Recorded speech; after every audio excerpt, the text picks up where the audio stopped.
good morning, and a happy May Day to all workers across Ghana. Now, today we celebrate the resilience, sacrifice, and contributions of the Ghanaian workforce. And of course, they are the engine that keeps the economy moving. But a quick question, even as we mark Labor Day, the big question really is the Ghanaian worker better off today? And this morning on the AM show, a lot of matters are rising. We start with cocoa farmers face fresh uncertainty as global prices are projected to drop by over 50% in 2026. Now, a new World Bank outlook points to a sharp decline after recent highs. Are we staring at another cycle of hardship for one of Ghana's most critical sector? We'll find some answers. Then, the Bank of Ghana posted a staggering 19 billion Ghana cedis loss, but insists it's the cost of stabilizing the economy. So these losses, though, are they justified, or there's more to it? Again, on this table and on the show this morning, we'll try and find some answers. But also, government moves to take up 3,000 ounces of gold from the Daman mine. Is this a strategic acquisition or just another state intervention? Raising more question than answers. Another question we must find some answers to. And once again, the conversation returns on a national airline with a renewed push for strategic partners. Is this a bold step towards restoring national pride and boosting connectivity, or a risky repeat of past failures? Joining us this morning, as usual, is Kojo, Executive Director, Inkstep, and member of the NPP Communications team. Andrew Appiah-Dankwa is Director of Legal and Constitutional Affairs, the United Party. Professor Isaac Boydi is Dean, Accounting and Finance at the University of Professional Studies here in Accra. And Dr. Sami Aye is a presidential aide. You want to stay with us on the AM show, because right after that, again, we shall turn our attention again to one of the biggest conversations I've been telling you about, that this week the Bank of Ghana says, well, let's discuss their financials, and we'll be joined by Nelson Kojo. He's finance and tax analyst, to unpack the numbers and what they really mean for the economy on that loss that BAG has been recording. And of course, what is Friday without E-Corner? Yours truly, Noella, will be here to bring you all the juice and gist in showbiz. Thank you so much for choosing us. It's a holiday, but we definitely love to spend it with you. So thank you for spending your morning so far with me. My name is Emefa, Akosua, Adeti. Please stay for some news updates.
Thank you for staying with us. Some updates in the news first.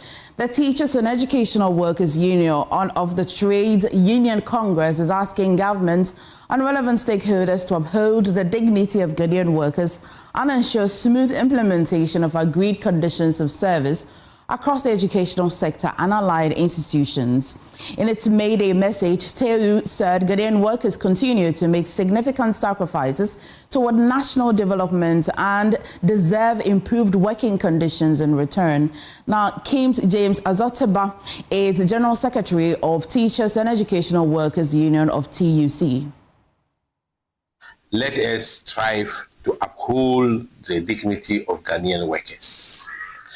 The union on this auspicious day of another May Day is happy that as Ghanaian workers, we have not relented in our resolve to continue to make sacrifices to sustain our dear country's socio-economic development. As workers, we have taken the challenge to ensure that our service delivery in our schools, offices, and other productive spheres of national endeavors reflect a country on a purposeful, progressive, developmental path. That is what informs the leadership of the Teachers and Educational Workers Union, TEU of TUC, anytime we go into any negotiation with our social partners. As we celebrate another May Day, it is gratifying to note that our union, TEU of TUC Ghana, has successfully concluded the condition of service for some of our major constituents. That's the Ghana Education Service, GES, the Ghana Museums and Monuments Board, the Ghana Library Authority, the public and technical universities. What we want to stress here is that after the unfortunate long delays that characterized the negotiations before we were finally concluded in the last quarter of 2025 and some in the first quarter of 2026. Meanwhile, the Industrial and Commercial Workers Union warns workers not to despair, but remain courageous and resilient despite current economic difficulties. And a statement signed by its General Secretary Morgan Ayewin bemoaned a fading dream to rebuild Ghana for sustainable economic growth and national development, urging powers that be strategized to ensure a better standard of living for the working class. Now, away from that, the Dean of School of Graduate Studies at the University of Skills Training and Entrepreneurial Development, Humphrey Danso, has advocated for a stronger emphasis on applied research as a key tool for addressing societal challenges and informing national policy in Ghana. Speaking at the second postgraduate research conference held at the Cape Coast Technical University, he urged postgraduate students to focus on innovative, solution-oriented studies capable of driving development and influencing decision-making across key sectors. There's more in this report. Two students, John Arthur and Jennifer Senanu-Jejegbe, were adjudged best researchers for the academic year during the second postgraduate research conference held by the Cape Coast Technical University. Speaking on the theme, the Dean of the School of Graduate Studies, Professor Emmanuel Bamfo-J, underscored the critical role of technical universities in producing practical and industry-ready experts. The theme for this conference is Impact of Applied Research on National Development.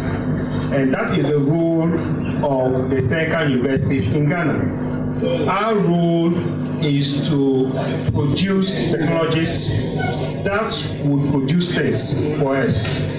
Usually, traditional universities train minds to be philosophical, where they focus on designs. But the technical university would have to take those designs from the traditional universities and now build it up to something that we can use. For example, the mic that I'm holding. Representing the Vice Chancellor, the acting Pro-Vice Chancellor of the Cape Coast Technical University, Professor Emmanuel Kwao, called for more actionable research outcomes to address societal challenges. In view of this, there's a need for sustainable solution, and as a research-led institution, CCTU holds a responsibility to provide actionable solutions to some of these problems. And as a BC, I believe in the ability of my faculty and my postgraduate students that they can help to solve some of these societal problems. The keynote speaker and Dean of the School of Graduate Studies at the University of Skills Training and Entrepreneurial Development, Professor Humphrey Danso, urged postgraduate students to focus on applied research that can inform policy and promote development. We are tasked to conduct applied research, and we should understand that our research should not be research that at the end the outcome is solved somewhere in the library. The research should solve problems that are within our society, practical problems. And those existing products and services that we have, we should conduct research to improve them and also improve policies. And that is what applied research seeks to do. From Cape Coast, Abigail Lisal-Nkrumah reports for Joy News. Still in the Central Region, the Central Regional Fire Commander of the Ghana National Fire Service, Mary Atiga-Mensah, has pledged to improve the welfare, safety and motivation of firefighters in the region. Speaking during International Firefighters Day, she emphasized the need to prioritize the well-being of personnel who risk their lives in the line of duty, reaffirming her commitment to supporting officers across the region. Fire service personnel continue to safeguard lives and property, often at great personal risk. In recognition of their dedication, the Central Regional Command of the Ghana National Fire Service marked International Firefighters Day by celebrating and honoring officers who put their lives on the line in the line of duty. Speaking at the event, the Central Regional Fire Commander, ACFO Mary Atiga-Mensah, underscored the significance of the day, noting that it serves as a moment to appreciate the sacrifices and commitment of firefighters. We have to celebrate and remember our fallen heroes and heroines and our courageous and dedicated personnel to honor them of their good works. There was a training in leadership, operation and command and control to quicken their activities. You know, when you are there, you have to be going to training to know the new things, because now we are Ghana, the world, we are changing. You can't be using maybe water all the time to fight fire. There is a fireball, there is other things, so we should learn a lot to improve our emergencies and their readiness. She also encouraged continued skills development within the service to enhance efficiency and responsiveness, while reaffirming her commitment to improving the welfare of personnel. To my firefighters, I would like to congratulate them today for the good work, their collaboration and teamwork that they are doing. They should continue doing the work of our job is a professional job and it's a calling. If you are not, it's a sacrificial job. So if you are not committed, you can't do it. So I urge them to continue the good work that they have accepted to do. Me as a commander, I also do my best to make them their welfare and other things to improve upon their services and their service delivery. From Cape Coast, Abigail Lisal-Nkrumah reports for Joy News. Now, calls for action against South Africa are growing as xenophobic attacks and protests targeting foreign nationals enter its second day, now raising fears of escalation and possible reprisals. Already, pressure is mounting for a coordinated African Union intervention to contain the situation. And my colleague Stephen Mensah has more in the following report. International relations experts are calling on the African Union to move beyond statements and take concrete steps to curb the violence and protect foreign nationals. The latest wave of attacks, including forced closure of foreign-owned shops and reported assault, has triggered widespread condemnation across the continent. Security consultant Dr. Victor Doke is among those urging tougher regional sanctions against South Africa. If the situation persists, that is an option. Then now you can talk about linking it to SADC, the South African Economic Community. They also have to come in, issue some sort of sanctions if the situation persists, and then other African nationals are, living in fear.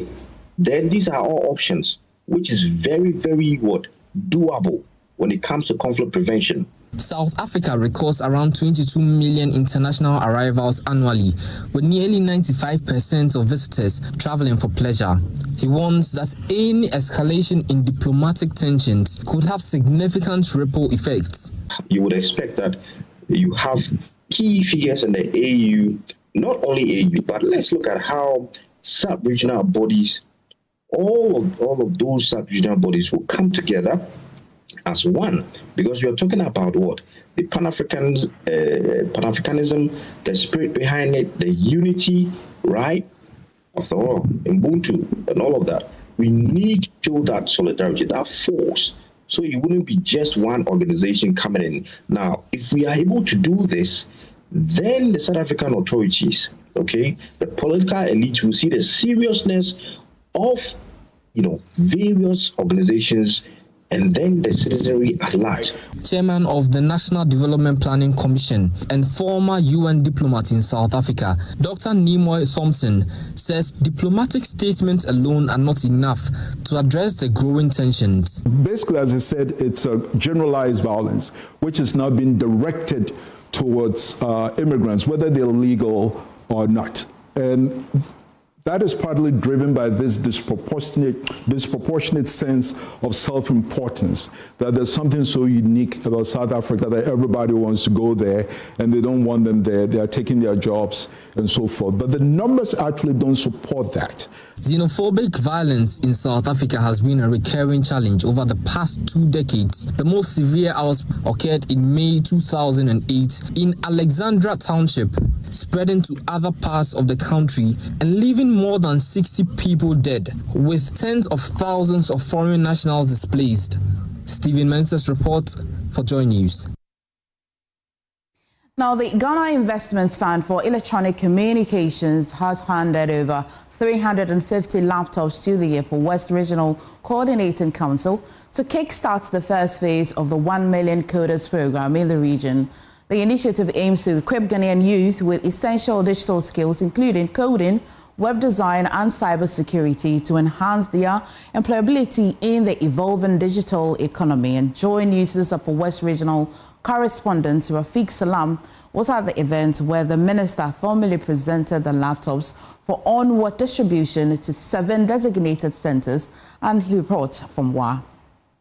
The laptops designated for 7 training centers across 7 municipal and districts aim to equip residents with essential computer coding skills. Each center will receive 50 laptops, which are embedded with the coding program to facilitate the comprehensive IT training initiative. Our Power Regional Minister Charles Luongo Pozun indicated that the initial phase will begin with the first 50 registered individuals per center. These laptops are meant for 7 centers that will be open in 7 districts in the Upper West region, and that will constitute the first phase. Each district out of the 7 will have 50 laptops where to be used for the coders program. Currently, the portals are open for registration of persons who are interested in registering to be part of the training. Remember, each center has 50 laptops, so we'll start with the first 50 people who register, and we'll continue the process till we train as many people as possible. Charles Luonga clarified that municipals, including Jiriba and Nandom and the Lemuse and Wawa districts, are not part of the phase, but are slated for the second phase of the rollout. For Jirapa, Lambuse, Nandom, and Wawes, they will be in the second phase. These 4 are not part of the first phase. However, persons who are from these districts who are eager to be part of the first group are allowed to join. So you can join from any district. It is not district specific. It is Ghanaian specific. So if you are a Ghanaian and you are willing to be trained in coding, you are permitted to register and join. He however emphasized that the program is not restricted by municipal or district boundaries and is strictly open to any Ghanaian willing to learn. It is our belief that our young girls and boys will join. We also encourage the elderly who think that they want to learn some computer coding may also be permitted to join and register.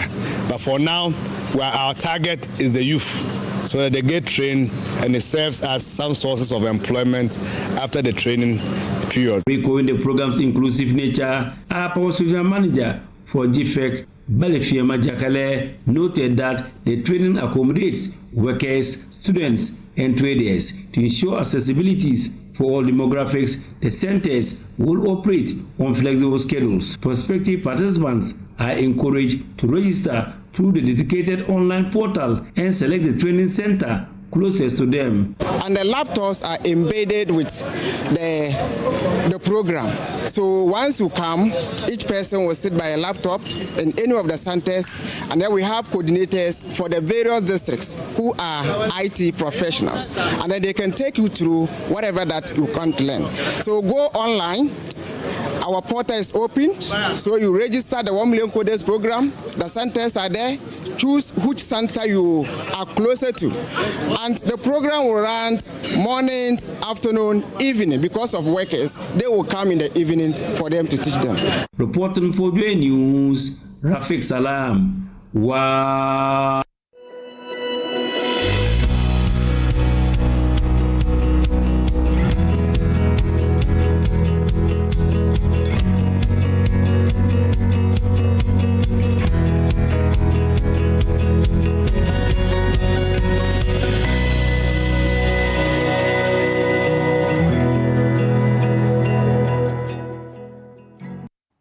The Multimedia Group Limited, in partnership with the Greater Accra Poultry Farmers Association, is hosting a special May Day egg sale aimed at making poultry products more accessible to both staff and the public. The one-day event will run from 6 a.m. to 6 p.m. at the Joy FM Kaya Park here at Kakumlebli. The initiative is designed to offer quality eggs at competitive prices while supporting local poultry farmers and encouraging consumption of locally produced goods. Max Fuga is the General Manager in charge of sales and marketing at the Multimedia Group Limited.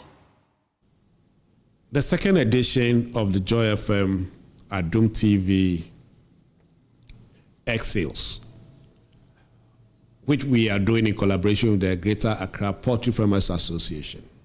First of all, is to celebrate the hard-working Ghanaians. Tomorrow is May Day, and so we are calling it the May Day edition. Is to show appreciation to the hardworking Ghanaians. We want them to buy the eggs, fresh eggs, at unbeatable farm gate prices. After all the hard work, you should be able to afford eggs for yourself and for your family. It's a very important requirement. And so that's why we are doing this. The Ghanaian worker had the opportunity to buy eggs, fresh eggs, at unbeatable farm gate prices. And we are doing this at the forecourts or at the car park of Joy FM.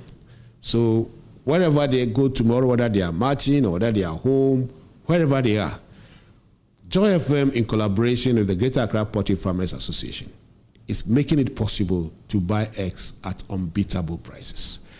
On the average, a crate of eggs costs about 70. We have arranged with the Poultry Farmers to ensure that the average price tomorrow will be 40 cedis per crate. And so this is unbeatable. And it is to celebrate and to say thank you to the hard-working Ghanaians. And so it was just a day's event starting 6 a.m. and closing at 6 p.m. The last time people thought, oh, this is a Ghanaian thing, we're coming in late. All those who came late did not get the eggs. The 12,000 crates got finished and people couldn't get it. So We will advise that people come in early. We are setting up this evening. People come in early to buy their stocks. And then by 6 p.m., we'll be over. But if the eggs finish before 6 p.m., that will be it. The future is to collaborate deeper with the poultry farmers, not only the Greater Accra, but the National Poultry Farmer Association. And so we are trying to replicate this in all the regions, starting with Kumasi. We want to make sure that the average Ghanaian is able to buy a crate of egg at a very, very affordable price. Also, it's today, don't miss it, 6 a.m. all the way to 6 p.m. Come and purchase crates of eggs for yourself and your families. And away from that, the Ghana Revenue Authority has extended the deadline for filing 2025 personal and corporate income tax returns from April 30 to May 31, 2026 to enhance compliance and give taxpayers more time to meet their obligations. Now, the GRA argues the move follows a request by businesses and individuals demanding additional time due to system upgrades and reconciliations delay. Here is Commissioner for Domestic Tax Revenue Division at the GRA, Dr. Martin Yamburiga, announcing the extension. The Ghana Revenue Authority is happy to say that we are extending 1 month for the filing of personal income tax returns. And this extension applies to all individuals, including sole proprietors and employees. That though the deadline ends today, any individual and employee who filed his income tax return between now and the end of May will use the Revenue Administration Act to waive all penalties that apply to them if they take advantage of this voluntarily. And that'll be all for the AM News. Please stay for more on the AM show.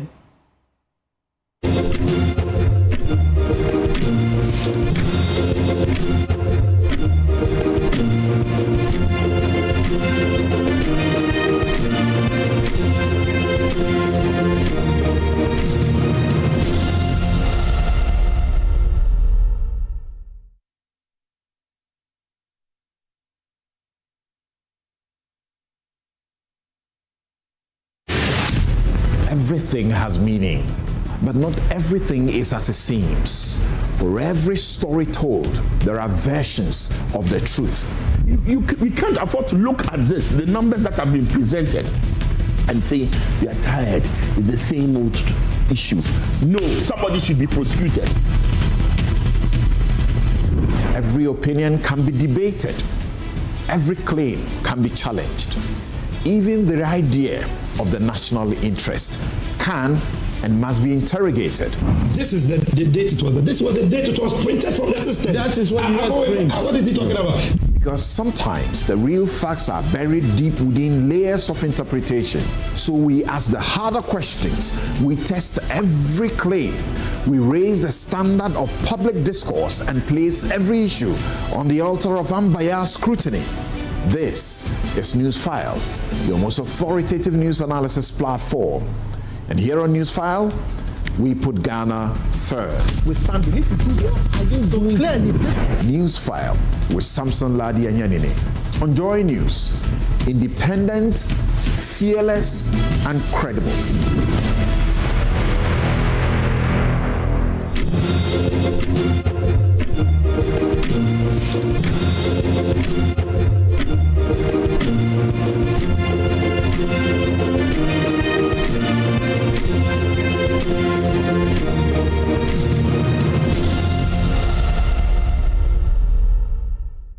Ladies and gentlemen, welcome to this amazing chat, another Joy Sports exclusive. And today we are talking with one of the country's most promising, lung-busting, up and down right backs that this country has ever produced.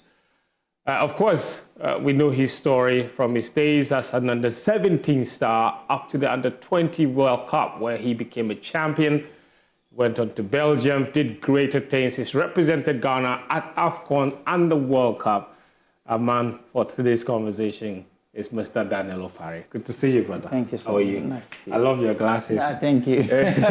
You see those guys? Have you watched The Matrix before? Yeah, I do. They put a small glasses. Sure. That's what it's looking like. That's good. Now it's like, see you, no see me. Yeah. But how are you? I'm doing good. Yeah. You recently announced that you had ended it all. Yeah. How did you, like, if you're a footballer and you're deciding to retire, at what point do you make the decision? Do you just sleep and wake up one day and it's like, nah, I'm tired, like this is done? Or like, what is the decision-making process regarding a decision like that to say, you know what, I'm done? I think for everybody might be thinking different things, but for me, speaking for myself, I think it was the time when I felt like I couldn't do it 100% anymore because of injuries. Yes.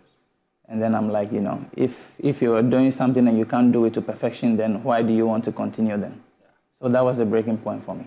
Yeah. I mean, that is a very, it's self-awareness, like you know your body. So you get to a point, you're like, nah, this is not responding the way it is.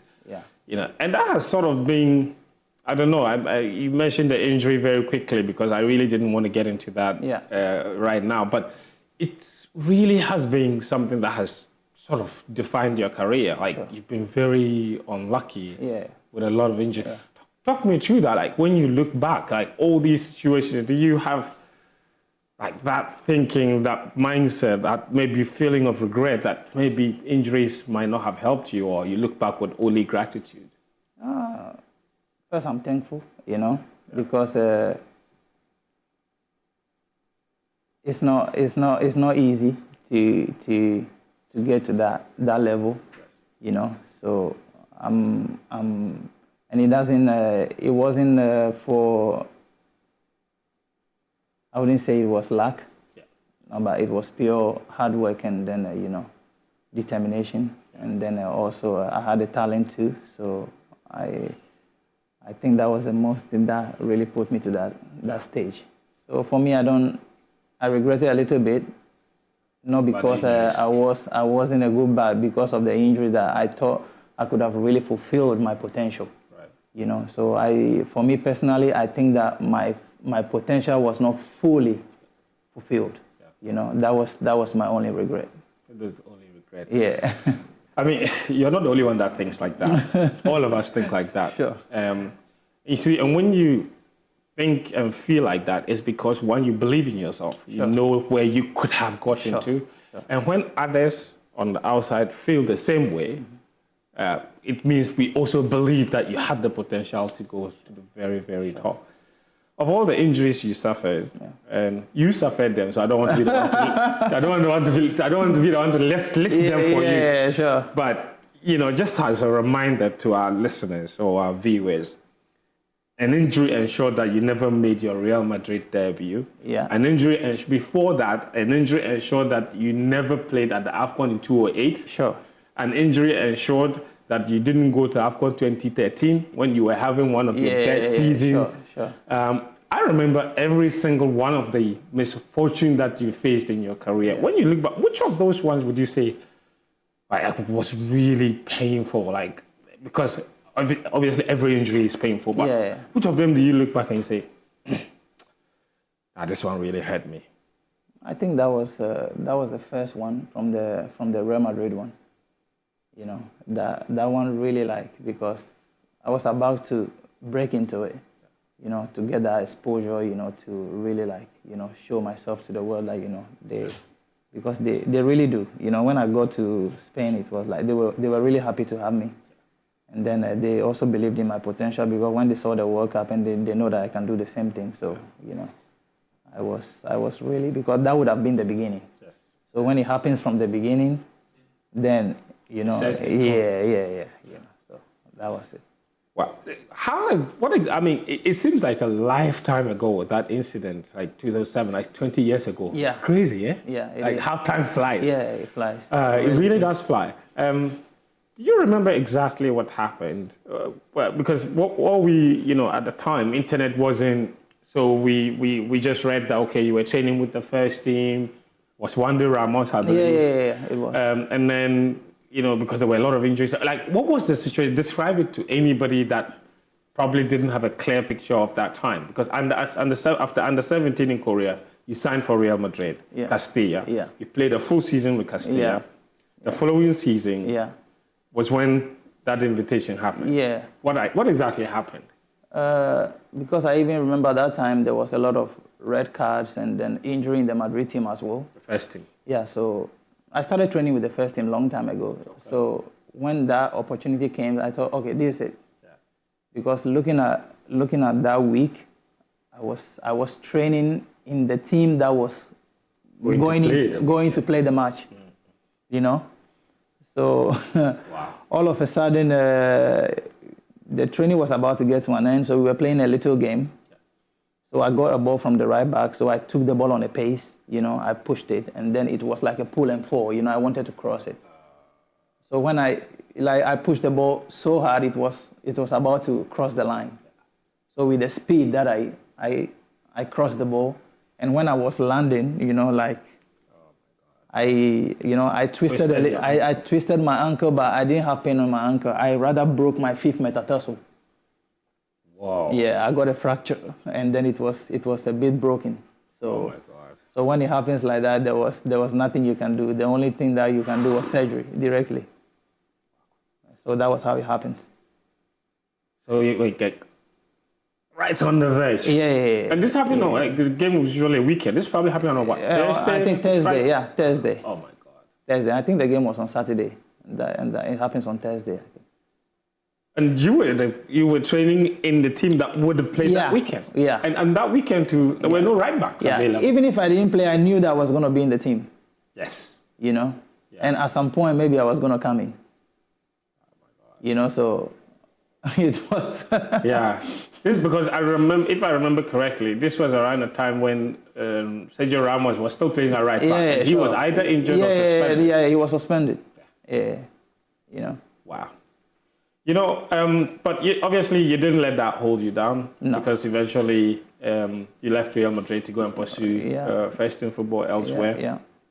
And as far as I'm concerned, your time at Standard Liège was one of the best moments in your career. Tell me about what made that particular move so good for you at the time.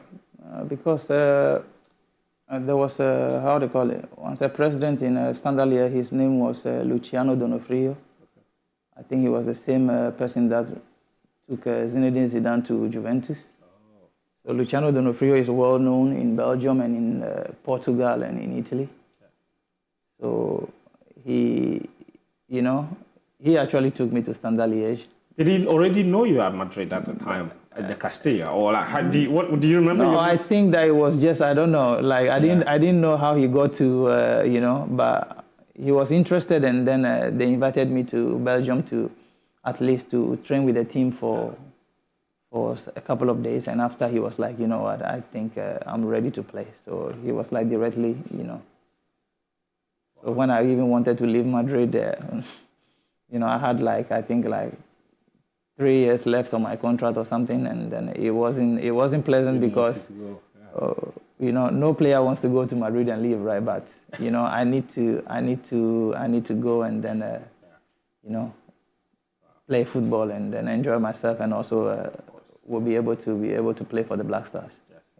Well, we'll get to the Black Stars conversation. I just want to wrap up on the club football thing, because you had a lot of ups and downs. Sure.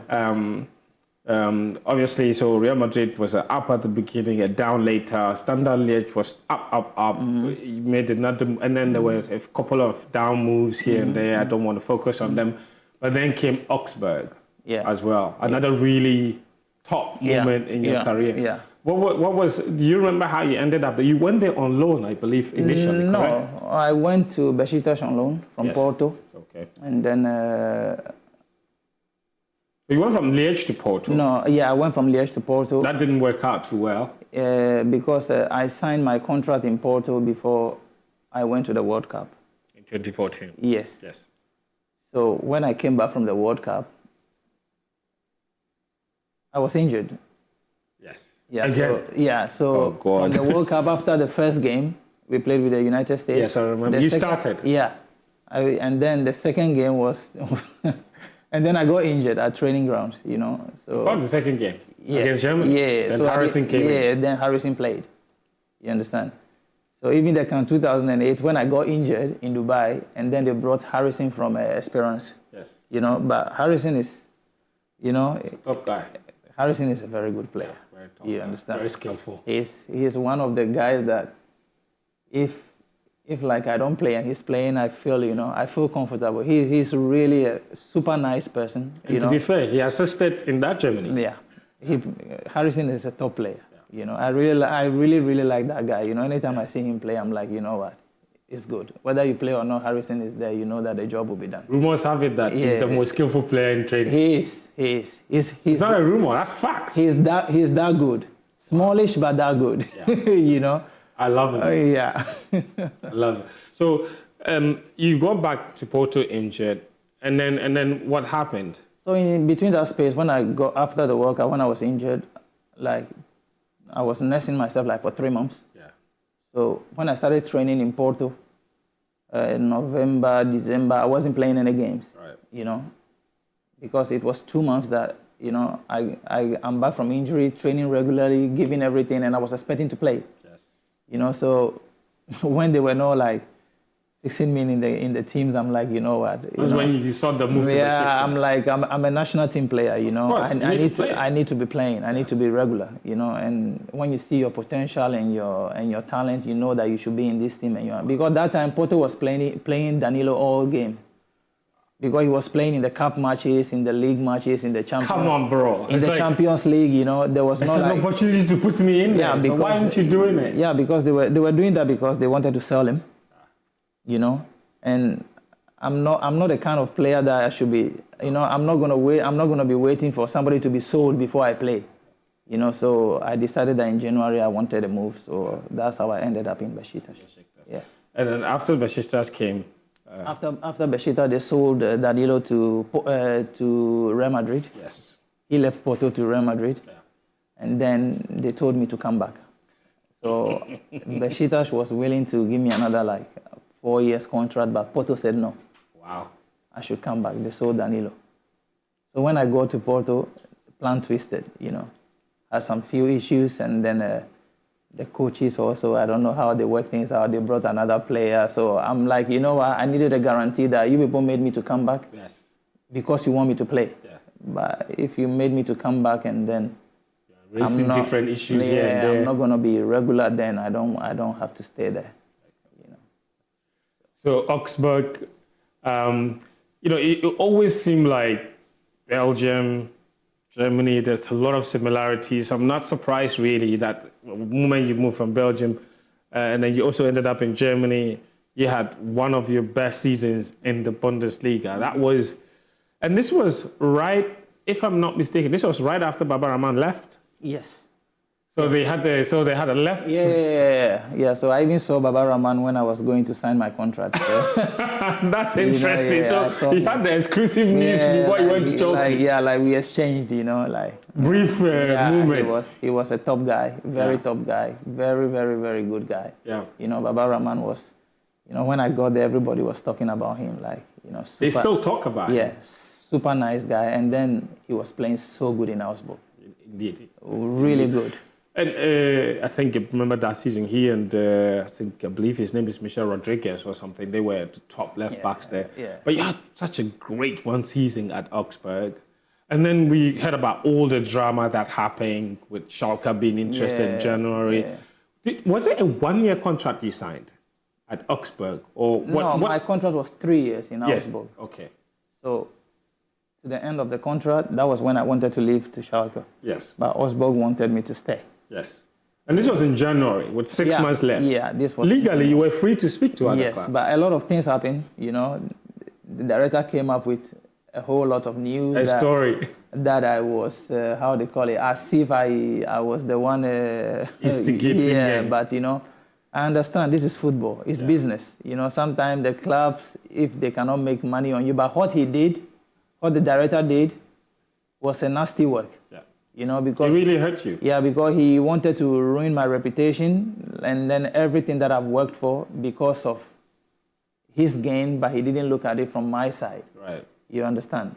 Because I wanted just to go to the next step, and then, but at the end of the day, he didn't agree to it, and then the Schalke move also collapsed. So you talk about, I know sometimes it's all this, you don't want to go into details, but for those of us that were, you mentioned, and sometimes this is what happens. When the person is more powerful and controls the media and the narrative, they tell the story in a way that doesn't reflect the truth. Yeah. So from your side of things, what actually happened? Because in January, you were playing well. In January, you had 6 months left in your contract. You were legally allowed to negotiate with other clubs. The news we got at the time was that you were seen or taking in a photo meeting with the officials of Schalke or something like that, and you were not supposed to do that, and it became a whole bazaar. Let me put it that way. I don't understand the story fully. You know, it's legally I was in my right to speak to any club that I want to speak to. You know, and then but the director didn't take it lightly, because it's something that I wasn't happy with. You know, you need to be a disciplined player, very hardworking, to be able to play in the Bundesliga. If you don't have that mentality, you can't. It's a difficult place because the trainings and everything is very hard, you know. And that's one thing I really love about Germans. You know, you can't take it away from them. Their work rate, you know. So for me, so for me to be there for 3 years should tell you a lot how disciplined and how determined and hardworking I am. But at the end, you know, one thing led to the other. You know, the trust was broken. And then, you know, the director started saying a lot of things that wasn't true, you know, and I'm like, you know what, I don't trust you, you know, and then he was letting me, you know, they wanted me to sign something that I wasn't happy with, you know, and I said, I'm not going to do it. So they took me from the first team, and they said I should be training alone, which shouldn't have happened, you know, but they turned the story around as if I was the problem, you know, and then, you know, and the mistake I did that time was I should have spoken out for myself. That's the point. You know, and that's one thing that I will encourage most African players to do, because I think sometimes we are too timid. Yes. You know, we are too respectful. We don't speak for ourselves. We don't defend ourselves enough. Yeah. You understand? Because when somebody is trying to say something to ruin your reputation, your career, something that you've really worked for all your life, and somebody is just going to use some few minutes to destroy it, I think you should defend yourself. I think you should come out and speak the truth. And the good thing is, you know, at this time, a lot of the African players, and especially now with the digital media, you don't even need an interview to do it. You just speak your own mind and share it. Sure. You can just go to your social media and everything, and then, you know, you speak out. You understand? So I think that was the thing that I didn't do. That was my mistake. I should have done that. Because when the news came out that, you know, I was like this, was lying, I'm like, where is all these things coming from? You know? Because that also affected your move to Schalke. Sure, it did. Because then Schalke would have thought, okay, maybe he may be a good footballer, but maybe character-wise, from what they are saying, even if he also signed this guy. Everybody that I played with, every team that I played, all my colleagues, every team that I played, if you ask any of my colleagues, they will tell you the kind of person I am. They will tell you Daniel is one person that you cannot go wrong with when it comes to discipline, hard work. Because, you understand? Yeah. I'm that guy that always jump into extra trainings. When everybody is sleeping, I'm always there. And that director, he was there. He saw me a couple of times. Anytime that we have a day free or two and he comes to the stadium, he always meets me there. Wow. Training. So for me, I love my training like that, you know? So when all this news, you know, so when all this news was coming out, for it was, you know, and I didn't want to jump into it because you can't fight a club. You understand? It's too. You can't fight them. You can't fight a club. You can fight them, but you won't win. Yeah, because, you know, when you start fighting the clubs and then other clubs start thinking like, okay, you know, in case he comes here and something happens, this is the same way he's gonna do. So, you know, like I said, football is a very close. Small, yeah, you know, so you really need to be careful. When you are dealing in this kind of space. Yeah. Amazing. Let's talk about. You know, national team football then, and then we'll wrap it up. Under 17, obviously, you were this amazing superstar. I can't forget the game against Germany. Even though we lost, that, in my opinion, was one of the best games, or the best game we played at that tournament. Do you agree? Sure. Oh my God, it was unbelievable. It was. And it's very funny because then eventually you could have become teammates with Toni Kroos at Real Madrid if things had worked out differently, right? He was at that World Cup 2 years. You remember, the way you went to Togo, played for the qualifiers, you qualified, you went to the World Cup, Japan, Korea, you went all the way to the semi-final. Is that you look at that period and the way you guys camped and everything leading to that competition. Look, we haven't qualified for the Under-17 World Cup in 9 years. Do you think that maybe things have changed a little bit? Maybe the way they did things in your era is just different? No, like I said, it's a different era. You know, I think it has to do with, more hunger. Yeah. I think the only difference is I think we were more hungry at that time. We were hungry for more, because we knew our backgrounds and everything, and then we wanted more. But as everybody's witness to it, that the way things are moving these days, the world has changed, And then most of the kids, they don't have this hunger anymore because they have everything thrown at them, you understand? So I think that's the only difference. But when you are talking about talent, I think we still have good talent, and we just need to keep them for a long time and then build the team. Yeah. So from that Under-17 came the Under-20. When we went to the AFCON in Rwanda, I believe, you weren't there. No, I wasn't. Remind me, why did you miss that? I was in Standard Liège. I was injured by that time. You were injured, so you missed that tournament. And then they had a great competition. They won. Yeah. And Nkum stepped in, and he played a great tournament. Yeah. And then you came back to the team for the World Cup. Yeah. But when you came back, that right-back position was no longer guaranteed. You had to fight with Samuel Nkum. I believe you started the first game at the World Cup as well, on the 20 World Cup. And then he came in, and you spoke very nicely about Harrison. At that time, also with the situation with the Under-20, given your history from Under-17 all the way to that point, was there, in that tournament, obviously we won, but do you look back with a certain feeling that perhaps maybe I should have played more? Or what is your feeling around the Under-20? Sometimes it's the coach's decision, It's something that you can't change, When you are in the team and then the coach knows that you can play, and maybe he feels like, okay, I feel like this person should play ahead of you. It's not something that you can challenge, you understand? So you just have to go with the flow and then respect the coach's decision, and then that's it. Yeah. But obviously, I don't think at the time you agreed that you should be the one being on the bench. Yeah, it happens. And we won. That was a great moment for our football. Yeah. Wasn't it? Yeah, it was. Listen, for the Black Stars itself, so you had a stellar youth career, no doubt about it, and the 17 World Cup, 4th place, Under-20 World Cup winner, and it was amazing youth career. The national team came with a lot of stop-start. Yeah. Stop-start. Yeah. Should have been with the Black Stars. Should have played an AFCON as early as 2008. Sure. And obviously that didn't happen. You did go to AFCON in 2012. Yeah. You didn't get any minutes. Yeah. And then 2013, when you were having such a great season that you were supposed to, and at that time, I felt like you were the #1 choice right back going into that tournament in South Africa. Yeah. Then you got injured again. Sure. I mean, I don't want to be in your shoes, brother. Yes. But that is just unfortunate. Yeah, it is. Do you remember that period too? The period between AFCON 2012 and 2013. What was that like? It was a difficult season for me, actually. Dealing with injuries and all these kind of things, and then looking at it, you are like, this is where maybe I belong, but you can't do nothing about it. This is football. When it happens, it's happening. Sometimes you are like what is happening to Simons now from from Tottenham. Yeah. You understand? He's getting ready to actually represent his country, and Kudus and whatever is happening. But I just pray that Kudus come back sometime. You really. He has to. I really pray that he really makes it on time. He has to.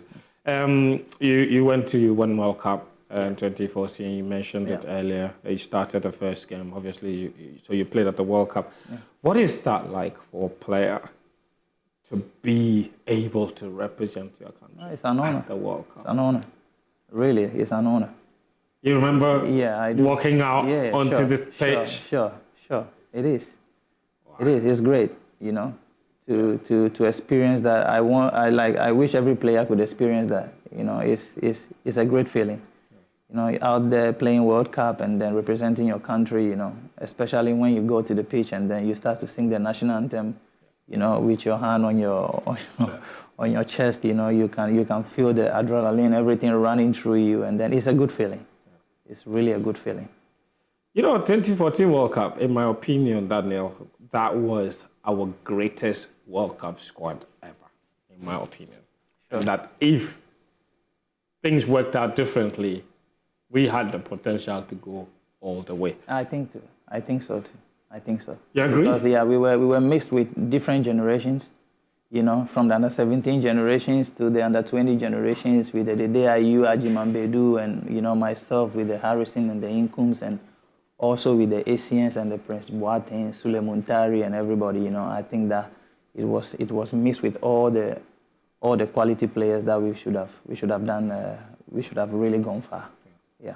You look back at it, with everything that happened with the little regrets here and there? Yeah, you know, a lot happened at the 2014 World Cup, you know, and then I would not want to blame it on anybody, but I think that we should just, as a nation, we should just do better, you know, both from the federation side to the player side, we should all do better, you know, so it was on us, you know, and it was on the federation, it was on everybody, you know. So, you know, I'm not going to blame anybody specifically, you know, but I think we should do better. Well, we have another World Cup coming. Yeah. You've seen our group, you've seen our squad, you've seen the changes that have been made in the technical bench. And what do you make of a Black Stars team at the moment and our potential at this World Cup? Like I said earlier, we have talents in the team, incredible ones, fantastic players, you know. But I think we need to build a team. We don't have a team. I think we need to build a team, you know. Why don't we have a team? We have talent. Yeah, because like I said, sometimes you have talents, but you don't have a team. Yes. You understand? And I'm asking, why don't we have a team? From where you stand? You know, I wouldn't want to go deep, but the only thing I can say is that these players, they need to maintain them for a long time, you know, and then don't try to change. They can change it. Maybe if there is an injury, you know, then they can look into it and then bring somebody that thinks that deserve to be there. You understand? That's the only way we can build a team. That if we keep changing players like the way we're changing our dresses, then it's not going to help. You understand? Because every time when it's like that, it means that you are breaking the team, you know, they are not coming together. So, yeah, we need to keep them. We need to encourage them, you understand? And then put them together for a long time, and then we can build a team. Yeah. USA, Mexico, Canada. We've been put in a group with Panama. England, Croatia. How do we get out of this group? It's going to be difficult, but trust me, you know, this football, anything can happen. Like I said, you know, I really believe in these boys. Like the talent, there is no doubt. So they can go out there and really make things happen. They can surprise. Like people will really like look down, like they will really surprise you. Yeah. Yeah. You know, sometimes it takes an individual to change the whole game. You know, so if they keep up to that mentality, like we are here to play, we are here to win, we are here to build ourselves for the future, you know, with that one spirit, you know, I think that they are capable of doing anything, you know. What would be in your head? What do you think would be the ideal capacity of this team? Like, how far do you think they can go if everything works out? For me, my expectation for them is to get out from the group stage. If we are able to get out from the group stage, we have a good chance to at least win 1 or 2 matches again. You know, but I'll be really happy to see them get out from the group stage. You know, that will really make me happy. You know, because then that means that we are starting to build a team. That means that they are really aware now, and then you understand. So, but for me, there is no doubt. I really believe in them. I think they are fantastic talents in there that can be really showcased. Yeah. And you mentioned Kudus. Yeah. You know, it's fantastic. It's fantastic. If he doesn't come back, we're in deep trouble. You know, like I said, football is, you know, the ones they can play.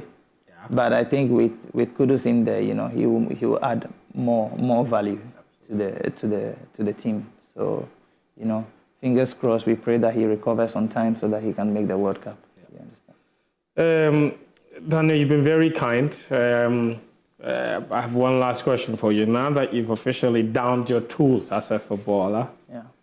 What are your plans? I know that you're going through a certain period, but do you have a clear idea in your mind what you want to do next? And what do you do? For now, a lot of things are running through my head, but you know, like I said, I'm somebody that I'm reserved, you know, so I want to just sit down on it for a while, spend some time, you know, with my family, you know, and then try to reflect and then really know which step I have to take next. Yeah. You understand? Because when you've been in football for so long, at a young age, there was something that you weren't able to like enjoy. You understand? So I'm trying to not make a quick, you know, decision that maybe, you know, you regret. So yeah, so I just want to be patient with it, and then you know, by the grace of God, I think time will tell.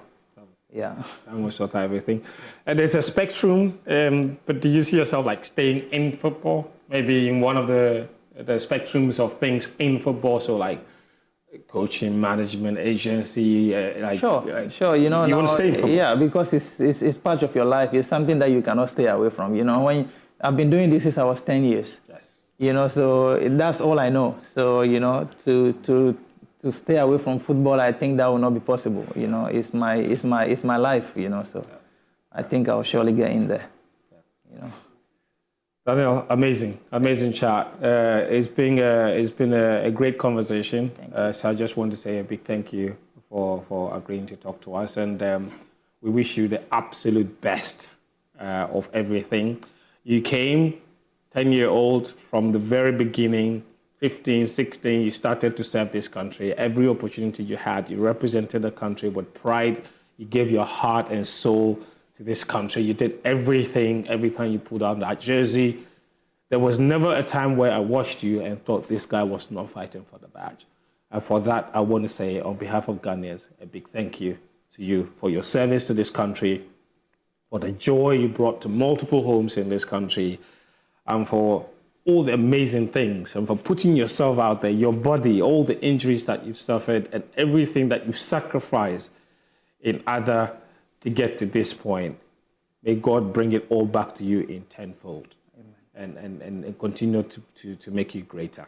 Thank you so much. Thank you very much. Thank you so much. I really appreciate your words. It makes me emotional, but it's really good to hear that. You know, sometimes I think we need to be appreciated. You know, because we put ourselves out there. You know, through all this pain, and you know, so I really have a message for the federation that they should do well and be checking on the ex-players, especially, you know, those that really like, you know, they should try as much as possible to give them the respect that they deserve, you know, because without them, I think that it wouldn't have been possible, you know. So, you know. So God bless you. Thank you so much. Thank you so much. Thank you. I hope you enjoyed the chat. Thank you so much for staying with us. We're back again next time with another. Until then, cheers. Thank you.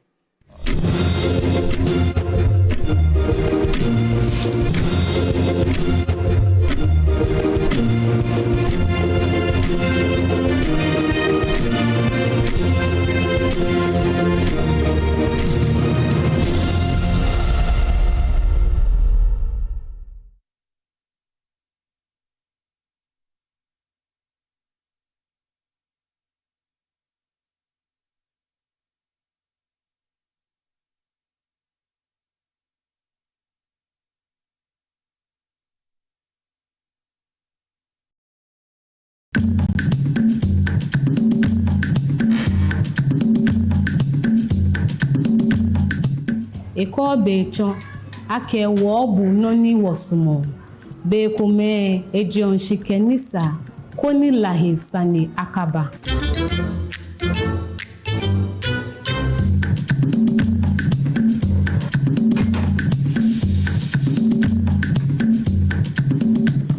eba moje no ni jiji oda ne eji tu ebo alo tu efe mu kokobo o fe ni bibi je jale pena lahi afaba fo jo shishinke jomino ake makwemi hino jodban.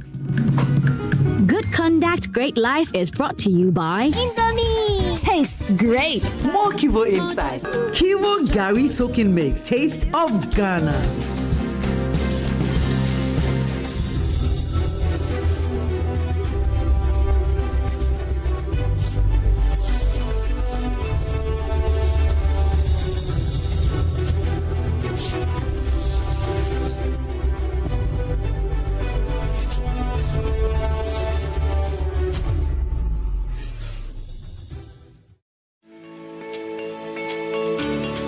Shield silicone paint repels water, dispels water vapor, is washable, self-cleaning, and durable.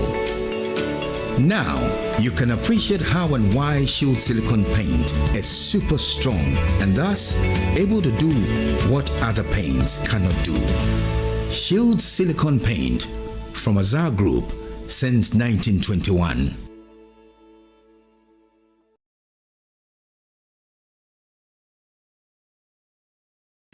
Another week is here on the greatest of all time show. My name is Giovanni Clip, and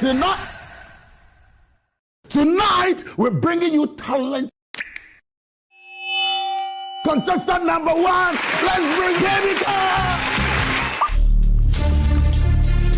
Let's bring. You did it for you. Cut. Oh, there is a leakage.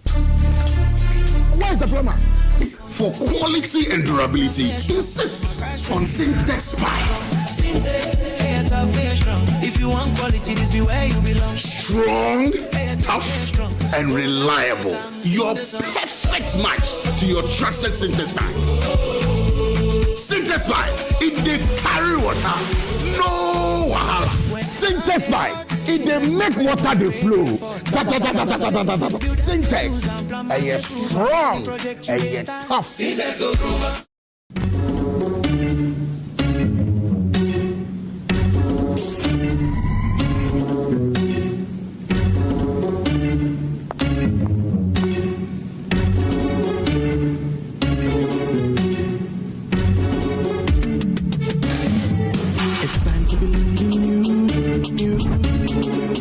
Changing, so should you. If you're dreaming, don't be afraid. I'm in the valleys. Keep your head up high. Dare to dream with Puma drinks. Puma. Yeah, believe it, you can achieve. Puma. Oh yeah, clap your hands for the whole new vibe. Make we set the vibe. Oh yeah, come alive. Let me hear you.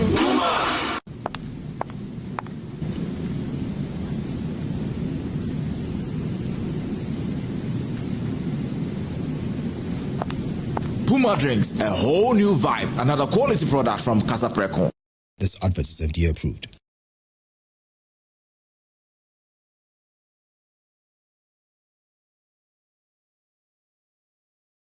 Hi, now let me share my wildlife experience with you at Safari Valley Eco Park.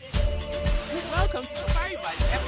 Our electric shuttle pulled up, and in no time, our tour began. We were surrounded by wildlife from the moment we entered the eco park. We were greeted by experienced tour guides who took us through orientation and how to better enjoy the experience. Watch these animals roam freely in their natural habitat undisturbed by our presence. We saw zebras, sable antelope, brown cranes, mara, silky chicken, nyalas, Shetland ponies, and so many animals I just couldn't keep up. Our tour guides taught us so much about the wildlife, their behavior, and how to interact with them. I even fed them. We also went fishing on a man-made canal. Then we took a break to have lunch in this serene environment. All this amazing experience for this price for adults, this price for teenagers. It's a bargain. As the sun began to set, it was time to go back home, but not before dinner by the campfire. It's been a thrill of a lifetime, and I can't wait till my next visit. Safari Valley Eco Park, bringing you closer to nature.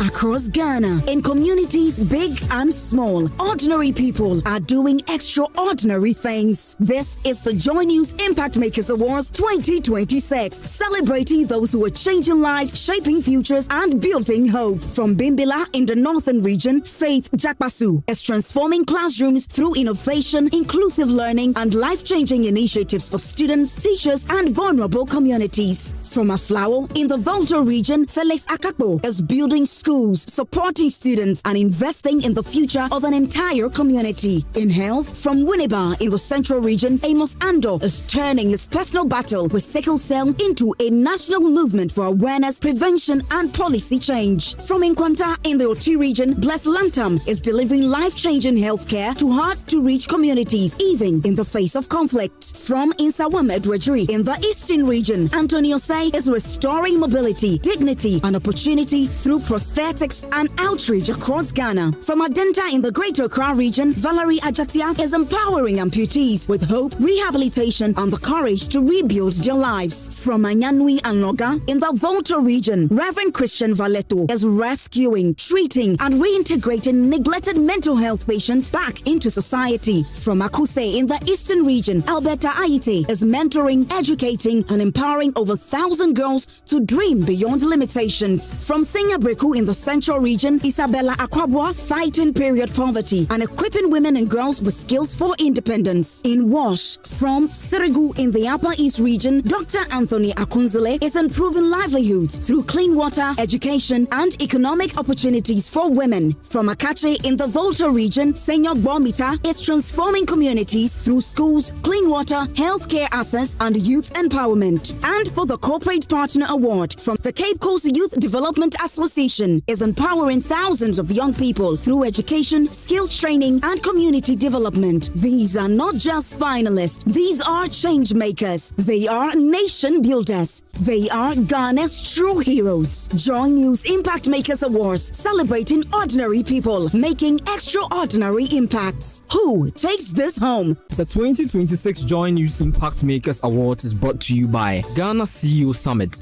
a decade of leadership impact. Labadi Beach Hotel, Ayuda, Ghana's #1 services app. Abakun, Services Bebre, New Crystal Hospital, growing in good health. Sulas Enterprise, where quality meets affordability.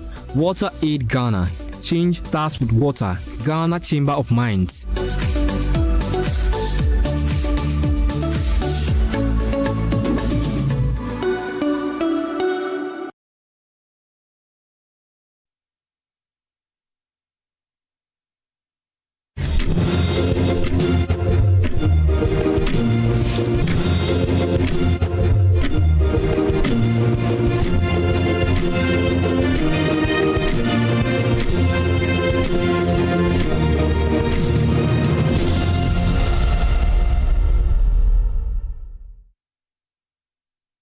Well, thank you so much for staying with us on a holiday. You're spending your morning with us. But of course, today is May Day, Labor Day, Workers' Day. If you're lucky to be home, well, we celebrate you today. I've got my guest on standby. This morning, a lot of matters arising, but definitely we shall focus on you workers first. What this day really means to you. Do you have a better life or not?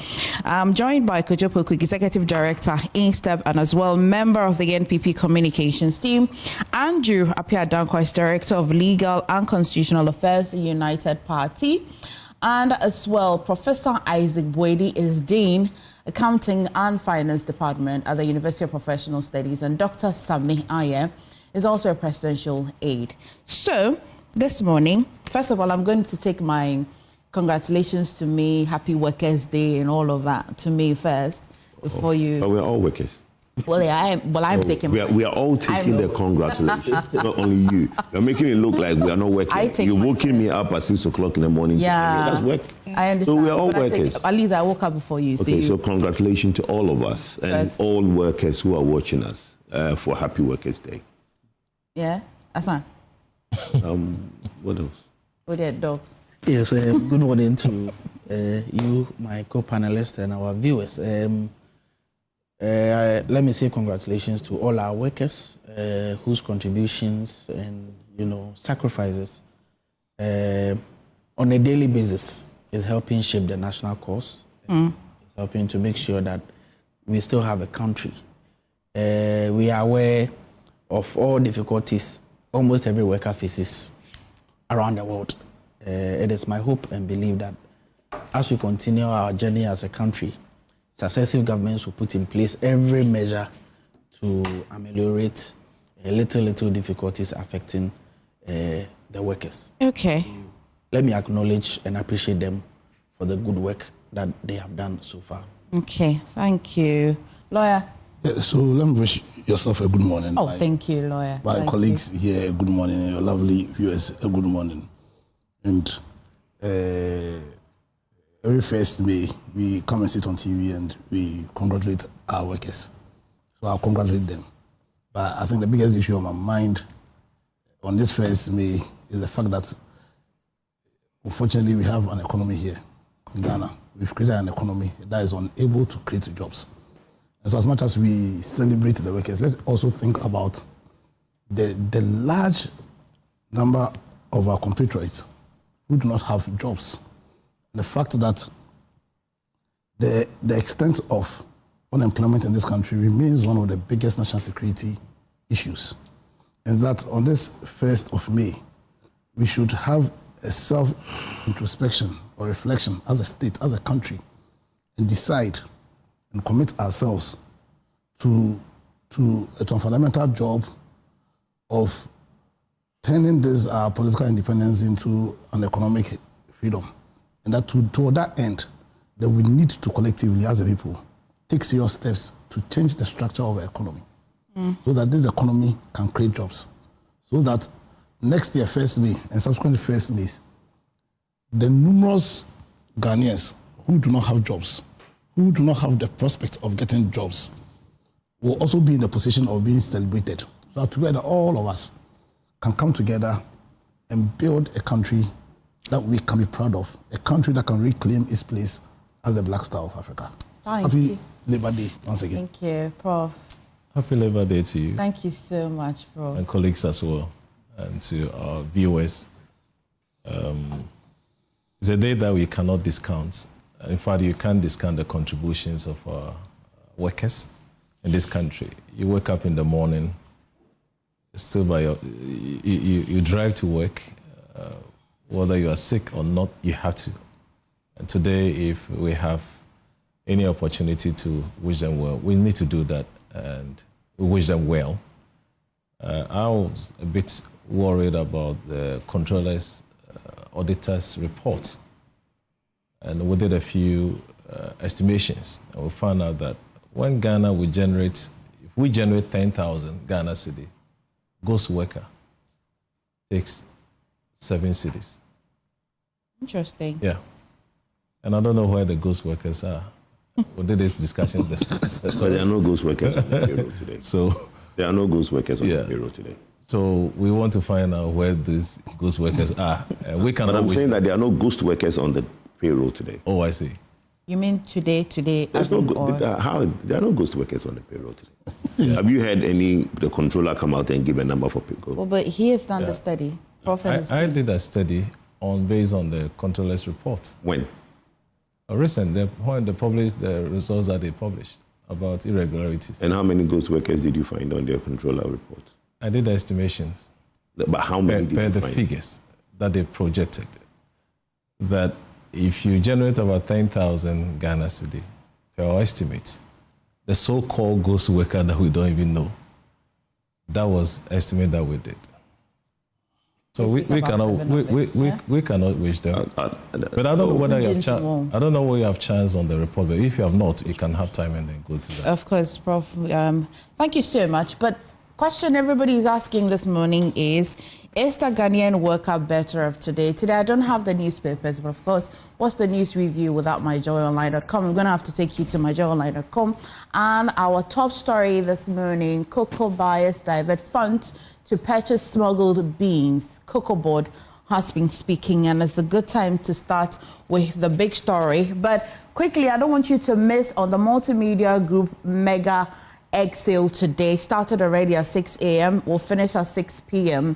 So come with your trucks, buy enough eggs for yourself and your family as well. But back to the real matter as to whether the Ghanaian worker is better off today. Now, the headline today on myjoyonline.com, or the top story, of course, dovetails into the bigger picture of what the World Bank has been projecting. So cocoa prices are likely to drop from $7.80 per kg in 2025 to about $3.80 kg in 2026, and they calculated to about 50 or 51% decline. I mean, they make their projections because they think this is globally. Of course, you know how prices are set in terms of cocoa, both in Ghana and across the globe. Let me start with you, Kojo. I don't know if you have seen that report and the projections by the World Bank. What's this looking like for you? Well, I have, but what my concern is the three.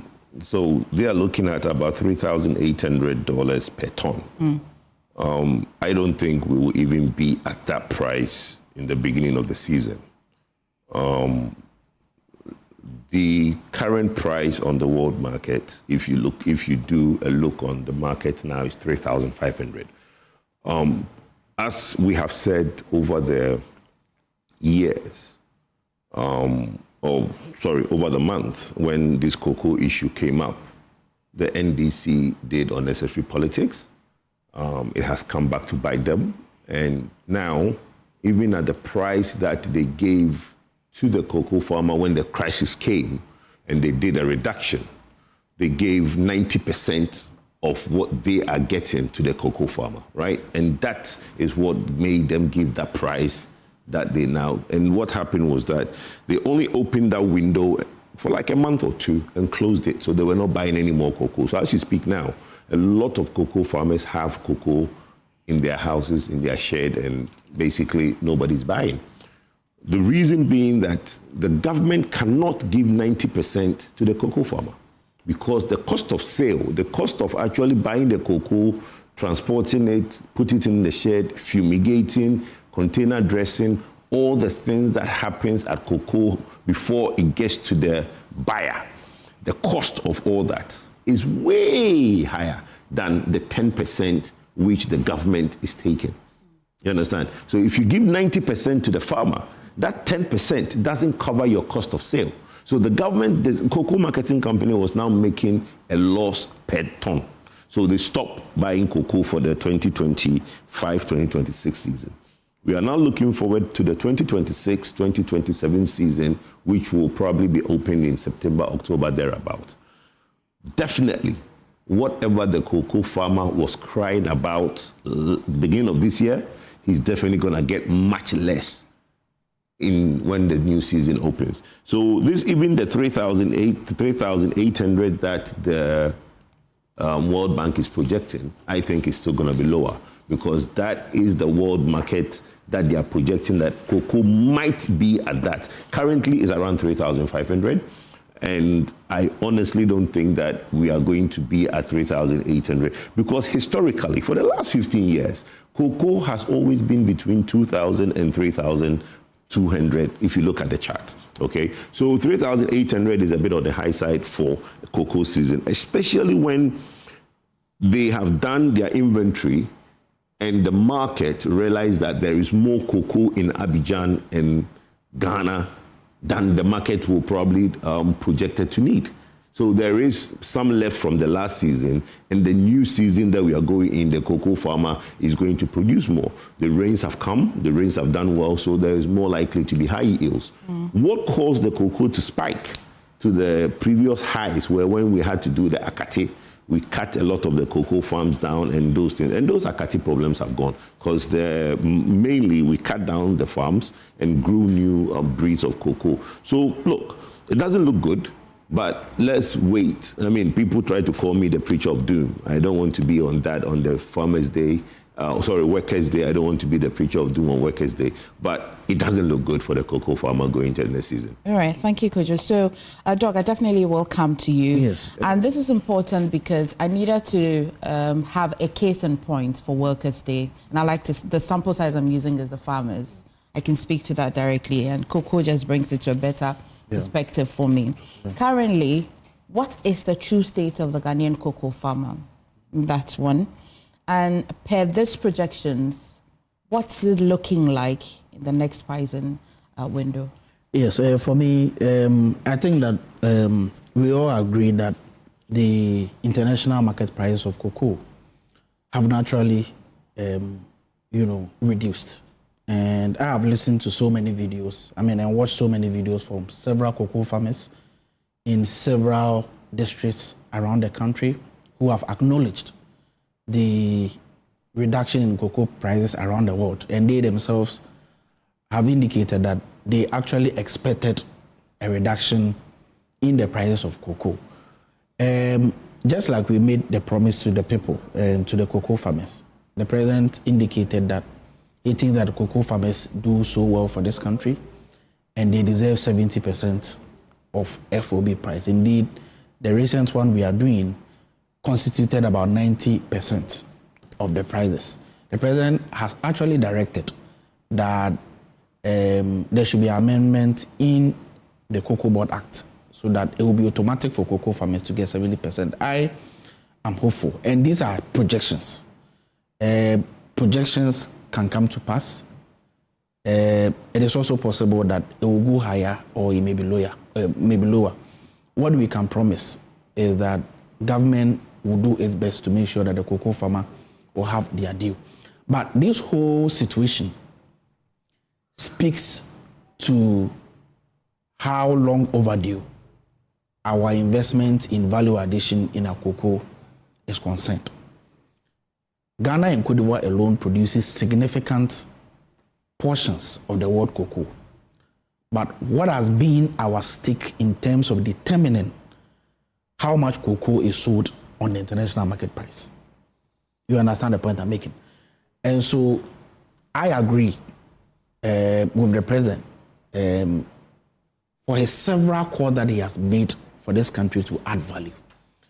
At the last cabinet meeting, he directed that 50% of the cocoa we produce in Ghana should be given to cocoa processing company, should be bought by the cocoa marketing company so that we can add value to it. When we have been able to achieve that, it is my humble opinion that because of the value addition we've made and its subsequent increases in the value or the price of that, value added cocoa, it will go a long way to increase our might and our chances or our hold on exactly how we want to sell the processed cocoa. You understand the point I'm making? Do we recognize that, of course, the processing and all of that is in the long term?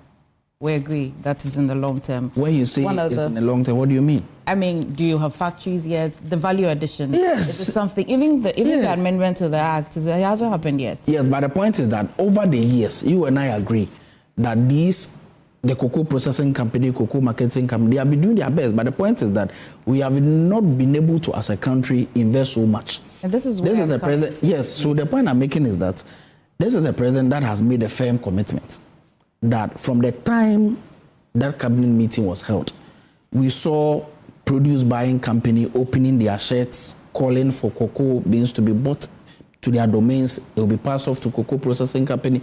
And I believe that in the medium to long term, it is going to happen. But the point is that if we do not start today, when are we going to start? When are we going to reap the benefits from that value addition that the president has? So these value additions and what you're suggesting, I don't think that is the first time as a country where government in, government out, we've always been calling for value addition.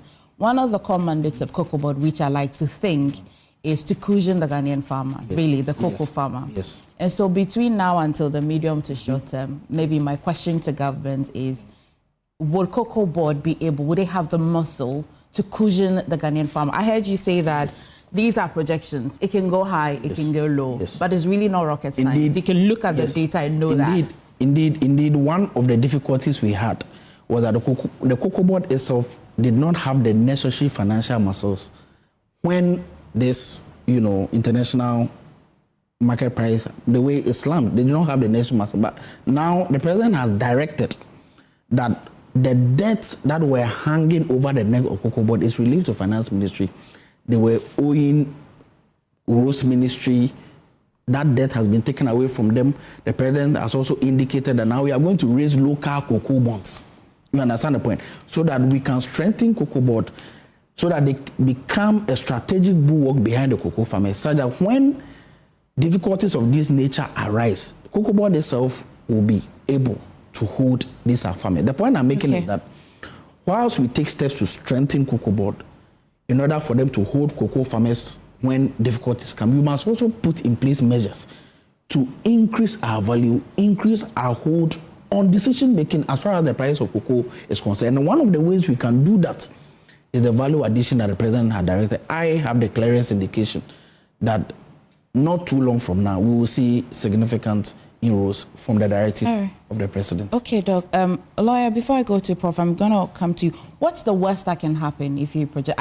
I mean, for my uncle and Sashi, right, I hope that maybe by the time he has to pay his child's school fees, he'd say that, well, there's going to be value addition. I'm going to be making some good money a bit later. But until then, can you accept? No, but the value addition doesn't make the cocoa farmer any money. Well, maybe. So no, but let's educate. Well, hopefully. The value addition doesn't make the cocoa farmer any money. You are buying the price from the cocoa farmer at the world market price. You are not going to say that I'm going to add value, so I'm paying you more. Maybe. Value addition doesn't give the cocoa farmer any more money. Maybe by the time there's value addition at the farm gate, maybe when there's value addition and the government is making money. The cushion Cocoa Board. Exactly, that's the point. That's the point. So I'm surprised. I'm surprised. No, but no. My concern is. Okay, go on. My concern is until the value addition, life happens. Is right in front of you. You've got to eat. You've got to pay fees and all. What can government do? What should government be nursing to do to cushion the cocoa farmer? So I think you see the answer to your question is in history. Fortunately, I don't know about Prof. My big brother here is a Kumasi boy. My brother here went to Wasifa. Both of them went to Opokwari. I didn't go to Opokwari. I didn't go to Prempeh, but I'm a Kumasi boy. You see, when you go to Kumasi, you go to Bantama, you go to Idum, you go to Asafo. Most of the huge mansions there were built by cocoa farmers. Don't leave at Ashtown. Ashtown, thank you. Were built by cocoa farmers. So the question is, they built this within, I think, between the 30s and 52. So and after see, and I'm saying 52 because after 52, the whole cocoa architecture in this country changed. Prior to 1952, the cocoa farmers were free to sell their cocoa, deal with. After 52, they can only sell to the state. Yeah. Now, so how come that when there was no compulsion or there was no restriction on them in selling to the rich men in this country were cocoa farmers? And after the state, like we are asking to cushion cocoa farmers, after they came in and said, listen, I'm the only one going to buy a cocoa farmers have increasingly, and as things stand today, they are the poor people in Ghana. I think that history answers the question. Beyond all the directives the government gave, and as in fantastic, but unless and until we go back to a regime where cocoa farmers or that sector is deregularized, where they are free to deal themselves, then cocoa farmers will continue to be poor. So the Ivory Coast model. The Ivory Coast model. And two, you see, when you read our constitution, it's the duty of government to create the right environment to encourage both production and consumption. Because agric essentially is a huge part of our economy. Again, so in which way can government deal with the problem that our farmers are being dealt with in terms of, first of all, changing our farming structure from one which is largely subsistence to one that is large scale. How available are capital to the cocoa farmers, cheap capital to cocoa farmers. In terms of research and development, how available is that to our cocoa farmers and to our farmers in general? You understand? Once we do that, then just on the farming side, we can create a situation where they can have proper value. Now, two, how are we using economic models like features? Because from the education my brother Kojo gave, because it doesn't make economic sense to give cocoa farmers 90% of the value and keep 10%. So then why are we not talking about features? Can't we buy and hoard and then finally, why do we also then play politics with it? Why do we play politics with it? Because the politicians are the implementers. No, but when I say why do we play politics? I like meeting my brother here, Kojo, on set, because he, beyond the politics, he brings some technical nuance to the discussion. You understand? So we haven't heard him go on in terms of the. But if we knew that government is overstretching itself by giving 90%, now why did we go after the NDC government? The truth of the matter is that they did much way beyond. You understand? And the argument should not be because when they were in opposition, they promised to increase. Because indeed, if you reduce it to the issue to the percentages, then indeed there was a radical increase. You understand? Yes. But the point is, if our focus is to build a strong state, if our focus is to build a country where we will be placed in the best position to fulfill one of the agendas of our constitution, you understand? Which is to grant us economic freedom, then if you're a politician, and if you understand that the central theme of politics is to create virtuous men, in the words of Aristotle, then why would you, somebody who is in that political game, whether you're in opposition, whether you are in government, you understand, whether you are in, today, a small party like ourselves, who aspire to become the leading party in government, how does it feed into the purpose why you are in politics in the first place if you deliberately drive a narrative, knowing that the government you are criticizing, in terms of the monies they are purchasing, as in how much they are purchasing cocoa, is overstretching them? Then that amounts to dishonesty. So for me, you see, we need to be honest with ourselves. We need to have a serious self-interest as a nation and deal with the structure of our cocoa sector. Because like I said, that's why I give you the history. Yeah. Because so then if we move from a regime to another, and that movement has caused cocoa farmers... Visible, you can see. You can see. Yeah. Then why don't we have a radical relook into that structure? You understand? And that relook means that we need to deregularize our cocoa sector, like my brother said, the Cote d'Ivoire model. And beyond that, government uses its power of fiscal policy, you understand, to cause the financial constraints. Now on the farmers, like I said, it was called lack of finance. Because when you go to our banks, they don't finance farmers. But government can, by stroke of policy, Bank of Ghana can, by stroke of policy, change that narrative.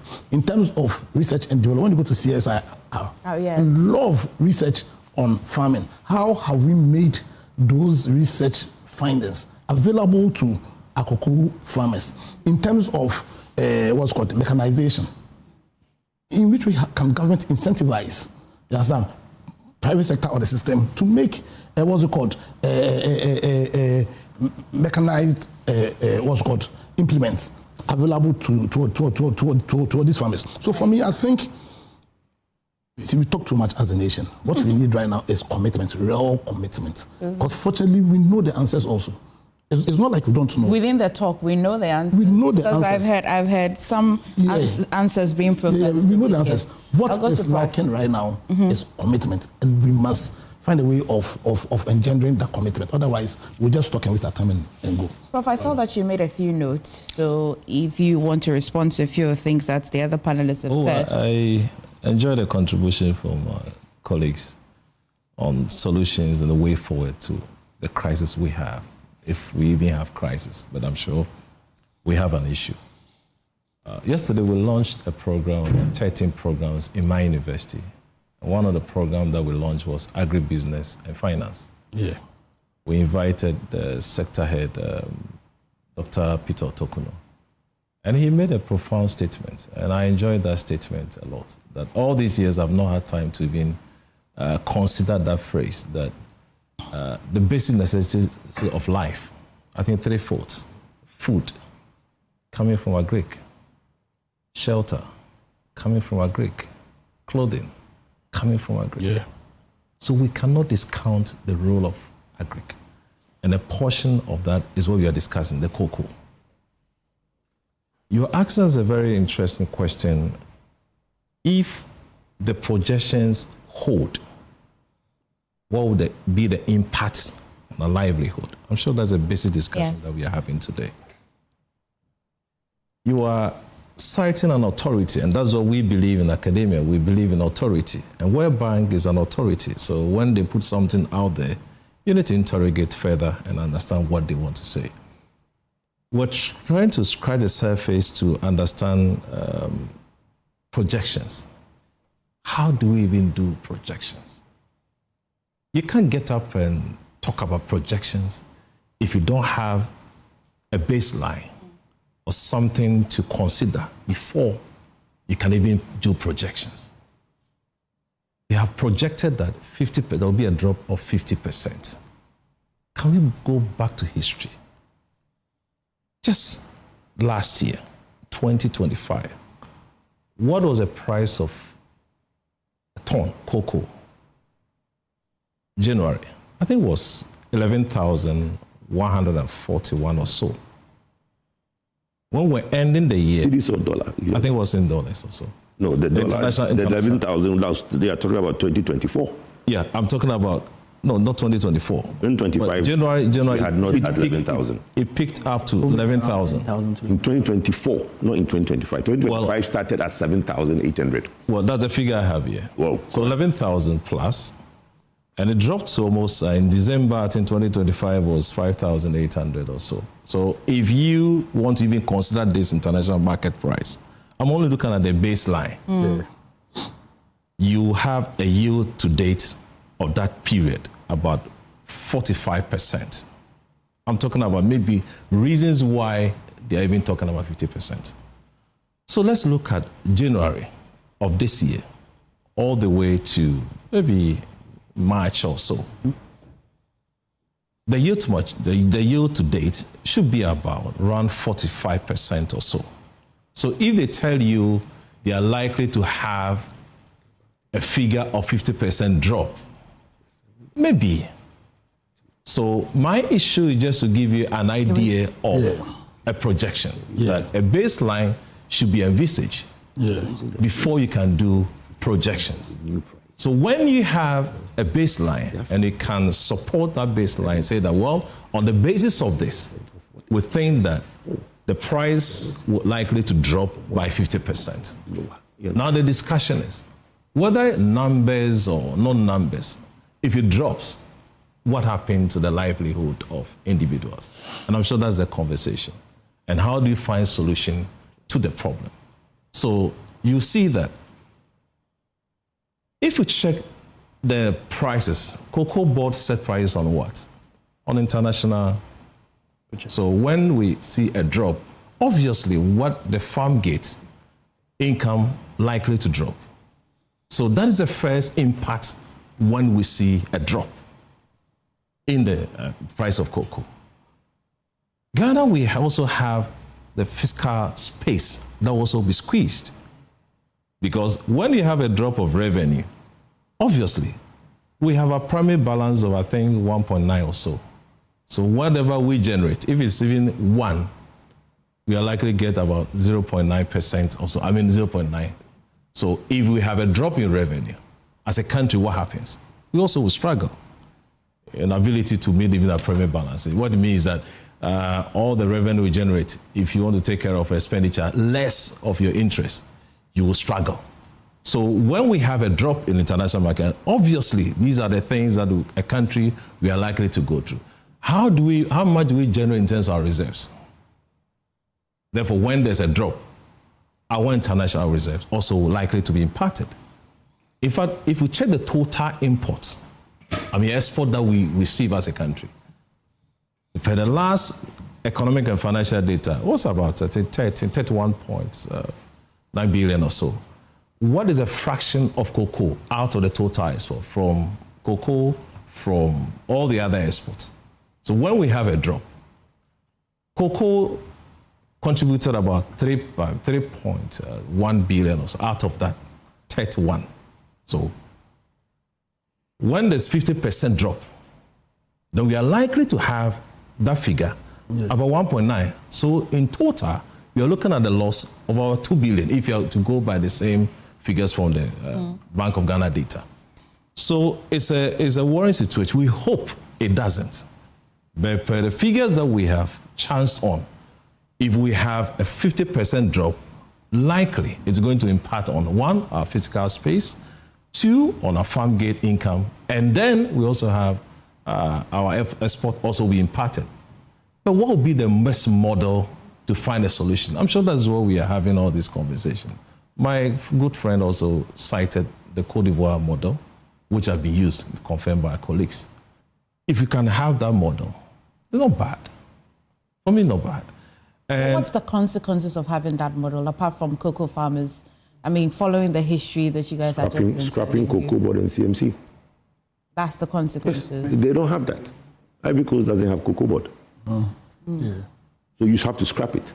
They have a regulator, which is like cocoa board, that regulates, but they don't buy. They are not the ultimate buyers. Yeah. They are only the regulators. So it is a free market and they trade themselves. So you have to scrap CMC and then cocoa board is just a regulator without having to buy.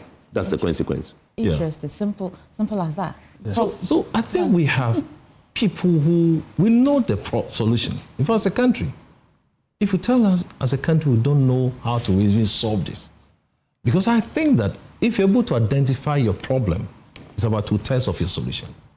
And as a country, have we even identified this problem ourselves? That's the problem. Okay. The government alluded to one solution of cocoa board, I think cocoa board. Yeah. Mm-hmm. My worry on that policy is that when a sector is not in quote, attractive, if you go to the bond market, would you get money? So I think before we even get there, the sector or that space should be attractive enough so you can float your bond. Other than that, you won't get people to come subscribe. Okay. That's my worry. Let's put something in perspective. You see, Prof, I think you're not looking at the report. The report is saying that the 50% drop or the 51% drop is from the 7,800 to 3,800. So we are even below the 50% drop as we speak now. Yeah. Yeah, we are below. Yeah, so the World Bank is not saying that where we are now, we are going to have a further 50%. That's not what the World Bank is saying. Yeah. The World Bank is saying that the high of 2,500, which was 7,800, we are going to have a 51% drop to 3,800. And the point I made was that it's not even 3,800, it's 3,400 today as we speak. Yeah. So it's even lower than, the reduction is higher than what even the World Bank is projecting. Even you can even do a small estimation to look at from January to now. Yes. Check the yield to the date, the reduction. No, what I'm saying is that the reduction from, I was just trying to put you said that the baseline, even if the World Bank is not saying that from our current price, we are going to have a further 50%. That's not what they're saying. They are saying that the high of 2025, which was 7,800, that's why I said that the 11,000 you quoted is a 2024 figure. The 2025 high is 7,800 because when Akufo-Addo read his first budget, the amount he used for cocoa was 7,500 at the time. So cocoa in 2025 was not 11,000. 11,000 was the previous year. So the World Bank 51% they are quoting is where we are now. They are not saying that we are going to go another 50% down. That's not what they are saying. Okay. And then a quick one. You see, I want us to revisit this conversation my brother made about the value addition. Yeah. It's very important for us to understand that when you are doing a value addition and putting a product on the market, it's going to compete in the world market. Yeah. So raw material, the cost of raw material is very important. It will be difficult for us to buy the cocoa any expensive from the cocoa farmer just to basically go and do value addition. The problem we have is that I understand what the NDC is saying. We should add value, which already we have the niche and all these companies adding value. But the problem we have in which they bring the value addition, it doesn't solve it. The cocoa farmer is getting less and less and less money. Why, to my brother's point, why the MPP have taken this on is that the voter was lied to. Somebody's campaign was that, vote me into power and I'll give you this. Somebody is in power, he's cheating you. You can play all the Akufo-Addo videos, right? Then the farmer went to the poll and voted for you. You came in and you're making him poorer and poorer and poorer by the day. So that is the point. That's why the MPP is going out there and letting the farmer understand that they've lied to you. No, Papa. So that's fine. You can say, oh, but that's the fact. You see, what's your personal position? You see, your personal position. I don't have a personal position. You see, his argument that we lied to the cocoa farmers is a blatant lie. Okay, let me rephrase. We told cocoa farmers. We started this conversation so well. But Kojo has to tell us his personal position because. Why do you think I have a personal position? No, I'm a cocoa farmer. Yes, I'm a cocoa farmer. If you go to Sankre, what I have a cocoa there. Hold on. I am happy that, listen, hold on. You are asking my personal opinion. My personal opinion as a cocoa farmer, if somebody tells me that he comes into power, he's going to give me more money, I'm more excited when that person gives me more money. When it turns out that it's Medofo Adadami, I'm upset. But for a cocoa farmer who's been doing this for years, how did you think the more money was going to come? The more money, you promised it to me. You see, whichever way, whether it's coming to go through. You promised me more money. Whichever way, you promised the money. So please let him. You see, when we want to first of all, that political promise, what did it really mean? What we said was that at the time the MPP was determining the FOB price. Cocoa prices were doing about $10,000 on the international market. And they were giving cocoa farmers $3,000. Our argument was that cocoa farmers deserve better. And so we promised that we'll give them 70%. At the time it was yes. But how do you make that promise? Because you know that when we came, indeed, hold on. You know, when we came, and the prices slumped to $7,200. We gave the cocoa farmers $5,400. That was consistent with our promise. Yeah. It was extremely consistent. So if we had come to government and the cocoa price was still $10,000, we would have given cocoa farmers $7,000. Unlike the $3,000, which represented 30% that the MPP did when the prices were so high. In fact, even in these current difficulties, we are giving them 90%. More than the 70% promise. So hold on. Who is saying that? Is that even that 90% is an overstretch? Yes, but you understand. So hold on. So your argument that government or the NDC government and President Mama lied to the cocoa farmers is not true because we have been consistent with our 70% promise. Indeed, one of the reasons why in the 2023-2024 cocoa season the MPP underperformed and delivered 45%. Of underperformance. They promised to deliver about 800,000 metric tons. They ended up delivering just about 400 and something thousand. Over 333,000 metric tons they couldn't deliver. You know why?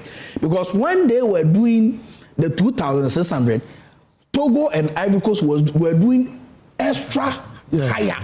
So people had to smuggle their cocoa from Ghana to Cote d'Ivoire. That is why they couldn't meet it. You understand the point? So when it comes to your records as a party, though you're giving a higher percentage as we speak, do you think the cocoa farmer understands? Do you think they're according? Do you think they're as we speak?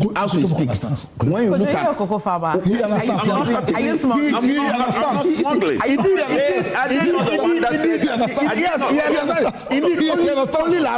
Only last week, reports have indicated that some people have been arrested for engaging in smuggling. From where? From bringing Cote d'Ivoire cocoa to Ghana. Why is that? In the region.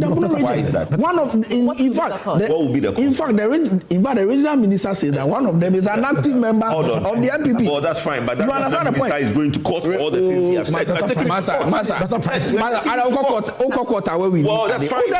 fact that you go to court doesn't mean you win. All the libel statements. So the point I'm making is that as we speak, the cocoa farmers, when they sell their cocoa, they use it to buy iron rods. Is that what you do? And what I don't do. No, relax. Talking about. The price of a bag of cement, the price. Let me make my point. Please do. The price of a ton of iron rod that used to sell at 9,000 Ghana cedis in 2024 is now selling at 6,500 to 7,000. You understand the point? What about school fees? Rice, oil. And so even in this current difficulty, the cocoa farmer is better off than he was under the MPP. What about school fees? Which of the school fees? School fee education. No, school fee. We are paying for free education. Oh. First year students are benefited from no fee stress, 152,000 of them. So what kind of school fees are you talking about? As a cocoa farmer, you understand the appetite to either smuggle or hoard? Because you may anticipate the issue is this. No, they cannot smuggle because they cannot smuggle because please, this smuggle and all these issues is a different conversation. Emefa, I don't want us to divert. You see, it's the consequences of the decisions, no, the right? consequence of the decision, meaning that whether Ivory Coast is higher. That's why there's this joint operation between the cocoa board and the Ivory Coast partners to make sure that we have a synergy on the prices so that there isn't that movement of cocoa. The most important thing is that we can sit on the set, get Musa Dankwa to do all the surveys to that people are happy and all that, right? I'm surprised Musa Dankwa has not done a study on the doomsday that we are having in this country. I'm surprised that Musa Dankwa has not done that. Musa Dankwa is very proactive in doing everything. When cocoa price came, Musa Dankwa, he'll ask people whether they are happy with the light going on. Who is happy? Who is happy with their cocoa price going down? Musa Dankwa did a survey to come and tell us that people are happy. What are you talking about? He said that the 90%. You said the 90% is an overstretch. What I'm saying You see, we should discount the excellent point made by our big brother. Yes, you've made a very beautiful point. But now the government paid 90% of the price they received, and that was an overstretch on government. Yes, but I'm saying that that's your problem. No, it can't be your problem.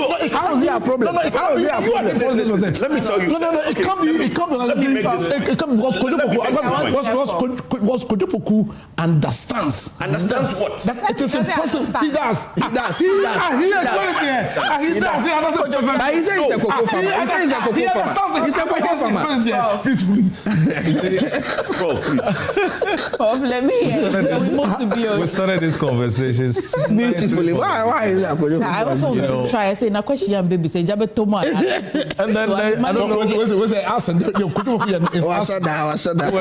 most important thing is the cocoa farmer who is watching us today is not going to be happy to receive less money in September.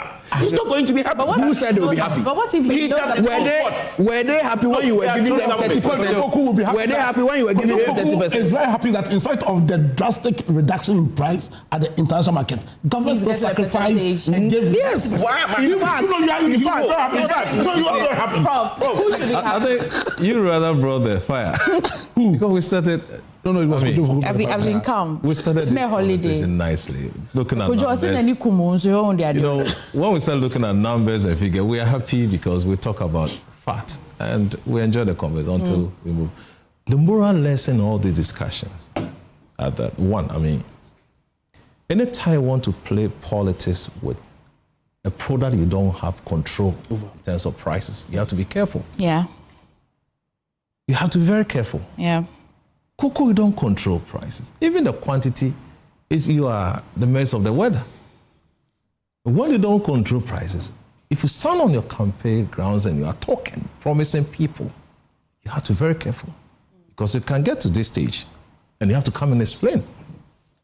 So my issue is that our gold, our cocoa, all those products, let's have a better conversation and solution to those issues than to do our normal politics with those things. Okay. They don't help. We're moving on to BOG. Just 10 seconds. And what Prof was saying about having control over the prices, it all boils down to the value addition and for you to have control. today, have we not experienced the setting up of refineries in this country? In fact, you have my attention on this value addition. Yes. You have my attention. How would you do it? Is it that after you have bought it at the FOB or whatever feature price, and you have gone to add value, then you come and give a percentage? No, you sell it a notch higher, or you process it into something useful. You sell it at a bigger price, you earn more, you can use to cushion your cocoa board or any entity. So then you not give the money to cocoa board when there's projection like this. Then you make, for example, this year, lawyer, for example, currently, if the numbers are wrong, about 700,000 to 800,000 cocoa farmers with a little over 5 million households depending on them indirectly. Today, as we speak, well, there's no value addition. I like to think that you can make some monies somewhere from somewhere, right? Can we say that if these projections hold, as a government, I'm doing this, though we're paying you a higher percentage. I can see that it's still small because the price is globally set. I'm doing something to cushion you. So wait, if we start doing chocolate and all of that, we can do that or what? The point I'm making is that the reason why I've been talking about this value addition is that when you add value, you earn more in terms of processing it. When you are able to earn more, then you give it to cocoa board. You are bringing it into state institutions that are responsible for all these processes I'm talking about. You will be able to get enough money will be to like push what? it. Is it that we write checks for them? You are not listening. I'm saying I just want to simplify it. So the point you're giving me like that. So I just want you to. I want the direct impact to the farmer. Doc, let me help you. I think on this issue, I think I tend to agree with Kojo's position. Immediately we bring the value addition in this. You see, it obscures the how in the sense that you see. We are talking about how the farmers themselves directly the micro level, how it benefits. Because from what you are saying, one, who does the value addition? Because I keep on hearing as if it's the state. The private company. It's the private company. You understand? And in terms of how it benefits, unless you do the deregulation, okay, let's say give it to private. Okay, you give it to processing. No, let's say you give cocoa processing company money. They process. Yes. How does the cocoa farmer benefit? So you said that the money will go back to state institutions. And that's why we need a because with the way state institutions have, as over the years, the lack of discipline there. No, we need to deregulate. So the farmer can sell directly. Sell directly, yeah. Is that part of the amendment? And then it becomes... It's not part of the amendment. No. Okay. No, it's not. Okay, all right. Let's go to the BOG. So we'll see a chocolate. In that discussion, chocolate isn't just cocoa. Cocoa just makes about between 13 to about 20%. You understand? Now, in terms of the other components, what's Ghana's? Do we have any advantage there, like the milk? Do we have any comparative butter and stuff? That's why we need to have a deeper discussion there. I appreciate the value addition always helps, but how? In which form? Is it a case that is government going to do it? Personally, I've not been in support of government necessarily doing business. Why? You understand? Government rather, because you see, you take so much on your plate. In fact, that's one of the basic reasons why we are suffering. Why don't you just use your power of monetary policy, fiscal, like in terms of giving incentives to the bank, power of fiscal policy, building private sector, you understand? And roll the problem over to them. Exactly. And then what happens is that you will even increase your revenue generation. That's why I keep on telling Prof here that revenue is not leaves on the tree. You deliberately create revenue, but you create that revenue by empowering private sector. Because mind you have 20% shares because of the corporate tax.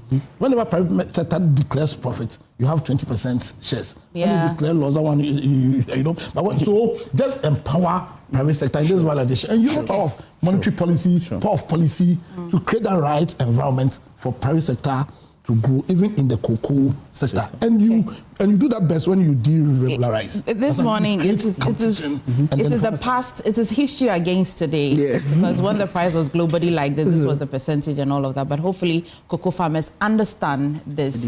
Prof, I'm going to start with you.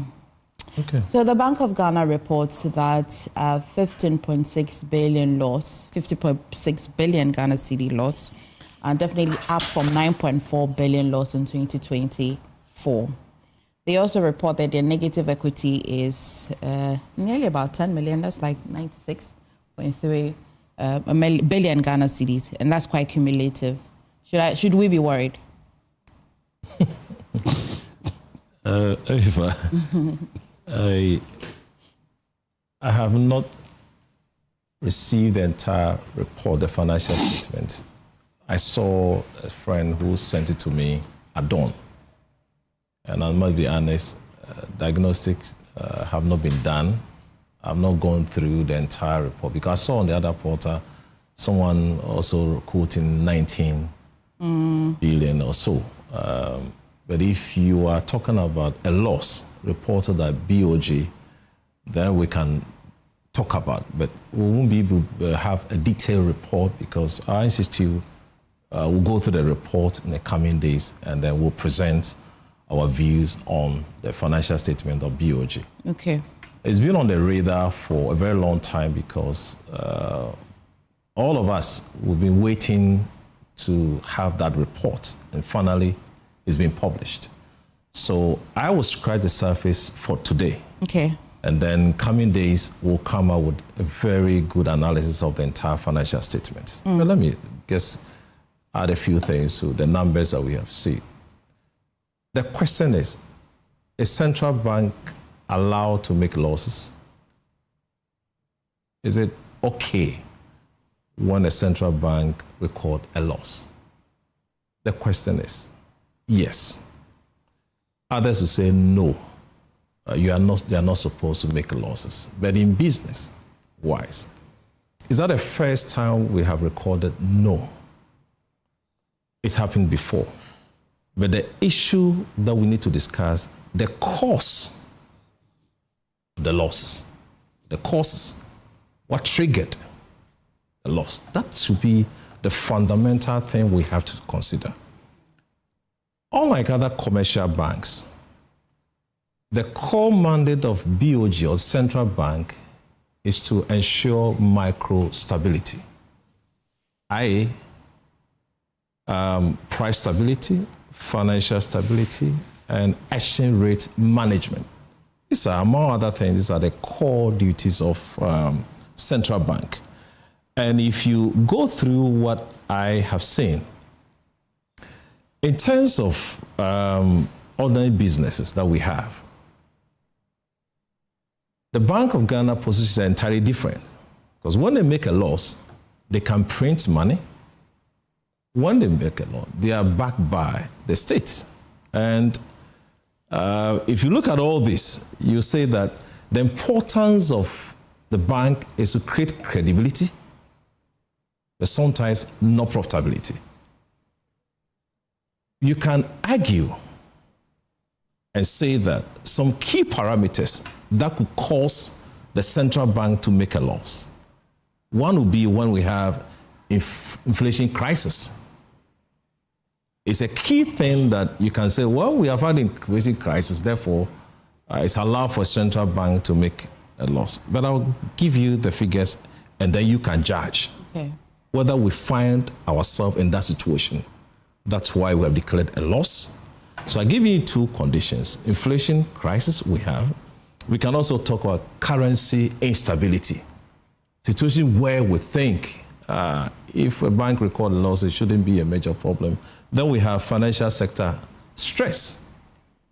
These three, for me, in my opinion, there could be vary, could be a little more. Three key things are, for me, that could be a good justification to say. And even when another thing we can add is when economy, like what happened in COVID time. In COVID time, under the old administration, that could be, if you tell me you made a loss under such circumstances, I would agree. But let's go by the first one, inflation crisis here. The previous administration left the economy in terms of inflation. They at that time, they halved the inflation from 54 or so. When they were leaving office, it dropped to, I think, half, 24. Yeah, 24. Yes. So can you tell me that you we're having crisis then? It was dropping before they left the office. So today, if you're recording 3.3 or 3.2, well, it's gone down. Yeah. Exchange rate. What was exchange rate then? I think they left about 14 or so with dollar. No, no, it wasn't 14. It was around 15. Let's assume. Was it 14 or 15? 14.3. 14.3. It was around 15. Oh, let's 14.3. Okay. I'm giving you. Will the margin be very? I am giving you reasons. The Bank of Ghana. Yeah, giving you reasons where we can have and say that, well, you made a loss. That is fine. So even 15 or 14, we saw a drop. Did we have any financial sector stress at that time? Check the figures. No. So today, if you tell me you have recorded 15 billion, I will check later. It's 15.6.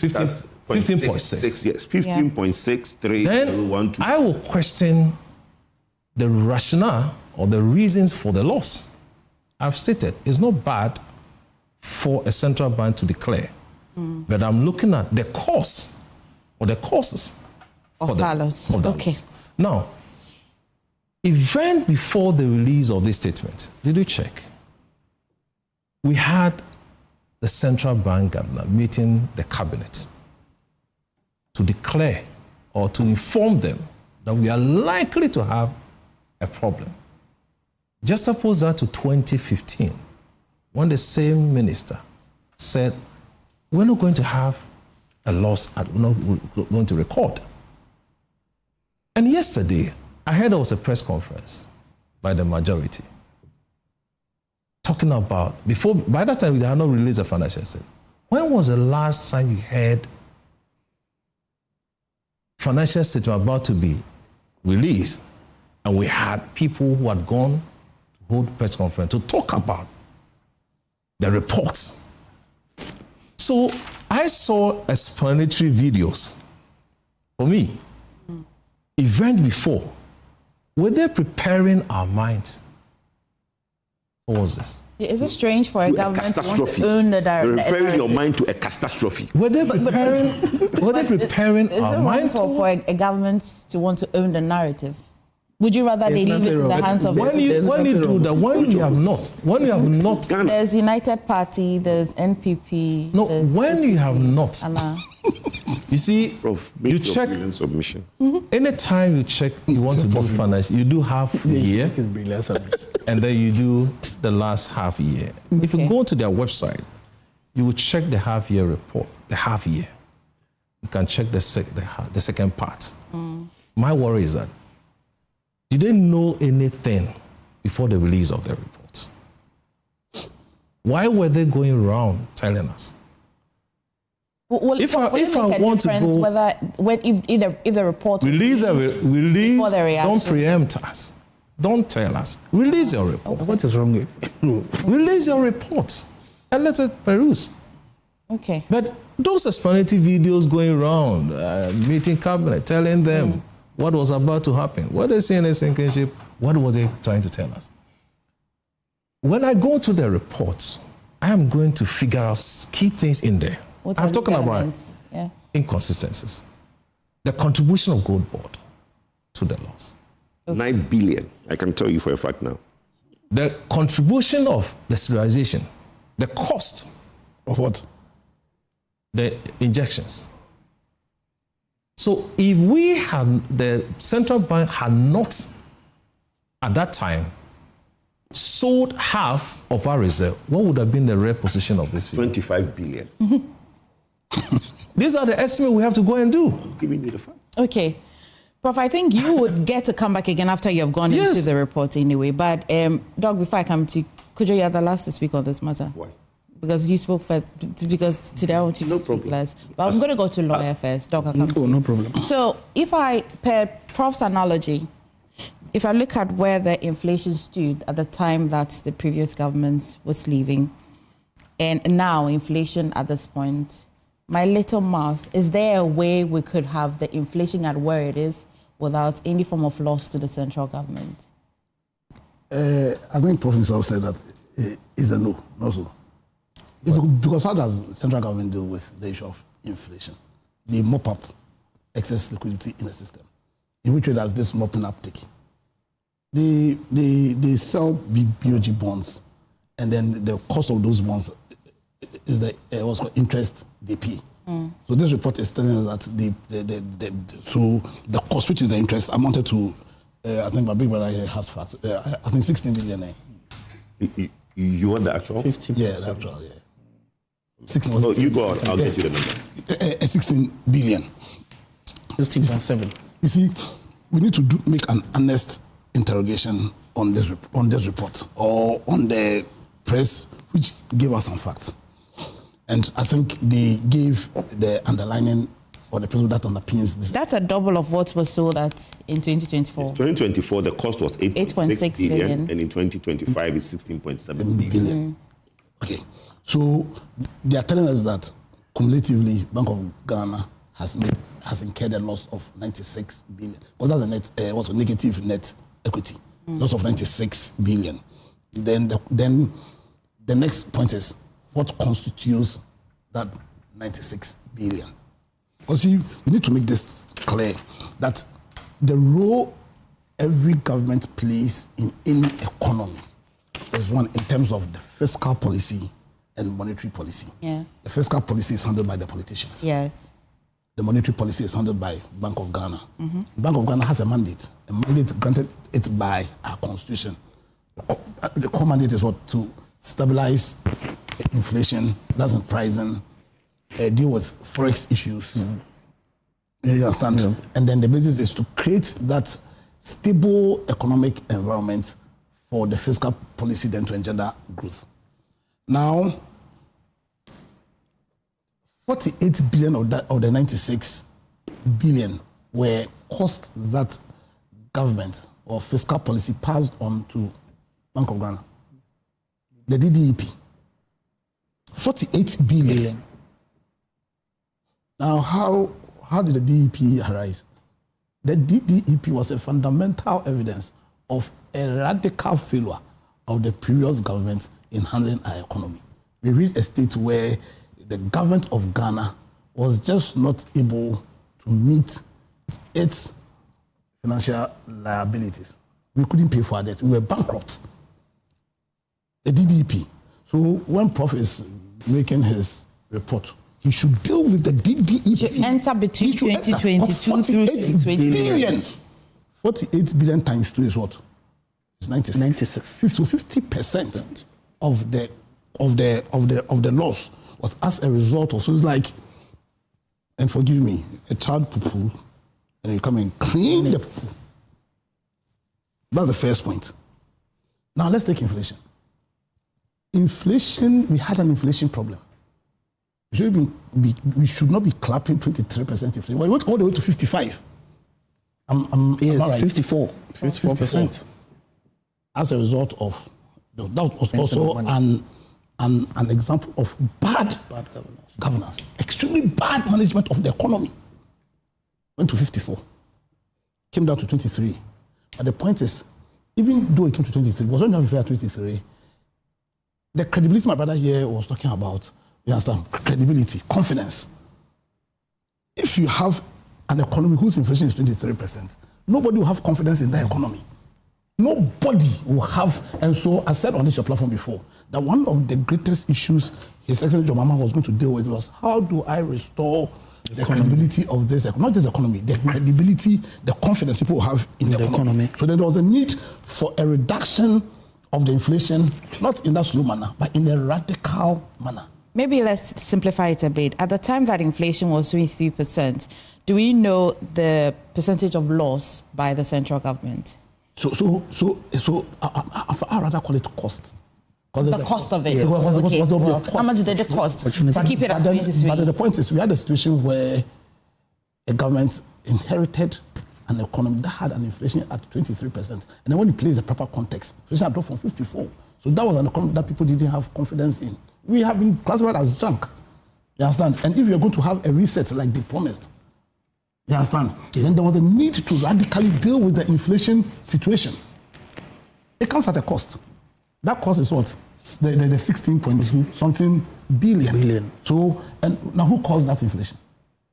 Because you cannot do an honest, impassionate, and a proper interrogation of this issue without placing or bringing out the proper context. The proper context is the fundamental and radical failure of the previous regime. So from the time inflation started reducing at the time of this new government, we just know that by the time BOG would release their report, there will be a certain cost. There's a cost, definitely. You understand? Okay. Now, what was the third issue? The third issue was the forex issue. That also comes at a cost. And there was a need, you understand that there was a need for us to bring some, first of all, cause the city to gain some value, one, and two, stabilize that. Mm-hmm. There was a need, it's a fundamental duty of Bank of Ghana. That also comes at a cost. Because they buy, what's called, as in we know that you do that by way of raising your reserve. Mm-hmm. And I keep on hearing that injection. That injection is not free. It's not like they come and they just throw money. No, that's not how it is done. It is a result of an intermediation. Yeah. But that also comes at a cost because you are going to buy, you purchase good, you deliberately increase your reserves, and they're able to do that intermediation, that injection by way of intermediation, because they managed to raise the forex. Do you honestly think if the previous regime had that huge reserve, they would have sat down and allowed the dollar to go all the way to about 70? Because at some point it was about 70. Yeah. And we all know the ripple effects.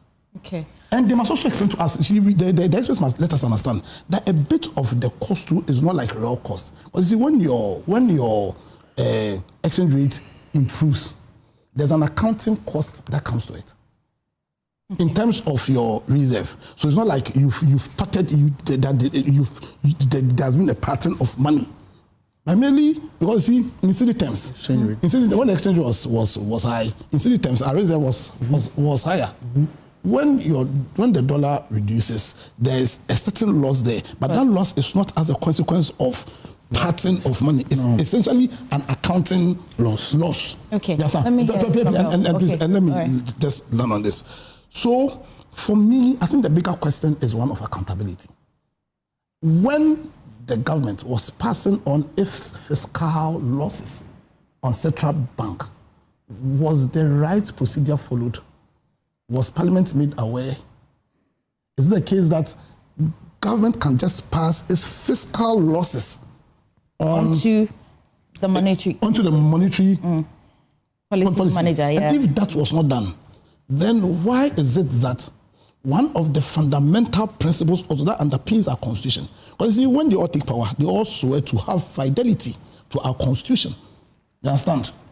So why is nobody being held accountable for this fundamental sin that was done the constitution in Ghana? Because when they had their DDEP, when they incurred all those losses, they just transferred the loss on BOG. Why do you do that when they have their DDEP? Then they it was not to my brother Kojo. No, transferred to say when it's on. Okay, to you. To DDEP. You understand? People must be held. You see. I have also read significant portions of the report, and I agree entirely with what Council said. Central Bank in and itself making losses does not mean there is policy failure or loss of policy direction or any other thing. If that were the case, then there are several banks around the world that have also made losses. Indeed, the U.S. Federal Reserve last year made a loss of $18.7 billion. The European Central Bank in 2023 made a loss of 1.26 billion euros. 2024 made a loss of 7.94 billion euros. The Czech National Bank for 17 years had made significant losses. Yeah. You understand the point? From 1998 to 2013, from 2017 to 2023. So really, the loss by a central bank does not mean that the central bank is not performing or is incapacitated to work. In order for us to do a proper argument on this matter, let's look at the Bank of Ghana's mandates. When you look at the Bank of Ghana Act and the Public Financial Management Act, They are to maintain price stability. They are to ensure financial systems stability. They are to manage forex reserve, and they are to support general government economic activity. When you look at our current economic outlook, any objective-minded person who will look at the figures will come to the conclusion that indeed the Bank of Ghana has lived up to expectation. Because we picked an economy with an inflation of 23.8%. Today we are doing 3.4%. Food inflation from 27.8% to 4.8%. The cedi was depreciating at 19% when we came. Last year in 2025, the cedi appreciated by 40.2% against the dollar, 30.7% against the British pound, and 24% against the euros. Our international reserves were shored up from $8.9 billion today, as of February of this year. We were doing $14.5 billion. We inherited a policy rate from 27 to 29%. Today we are doing 14%. Lending rate from 30.2% to 17.7%. This is heavy lifting, and it comes at a cost. There is no way government should allow inflation to be 23%. That brings excruciating pain to the people, because businesses cannot plan.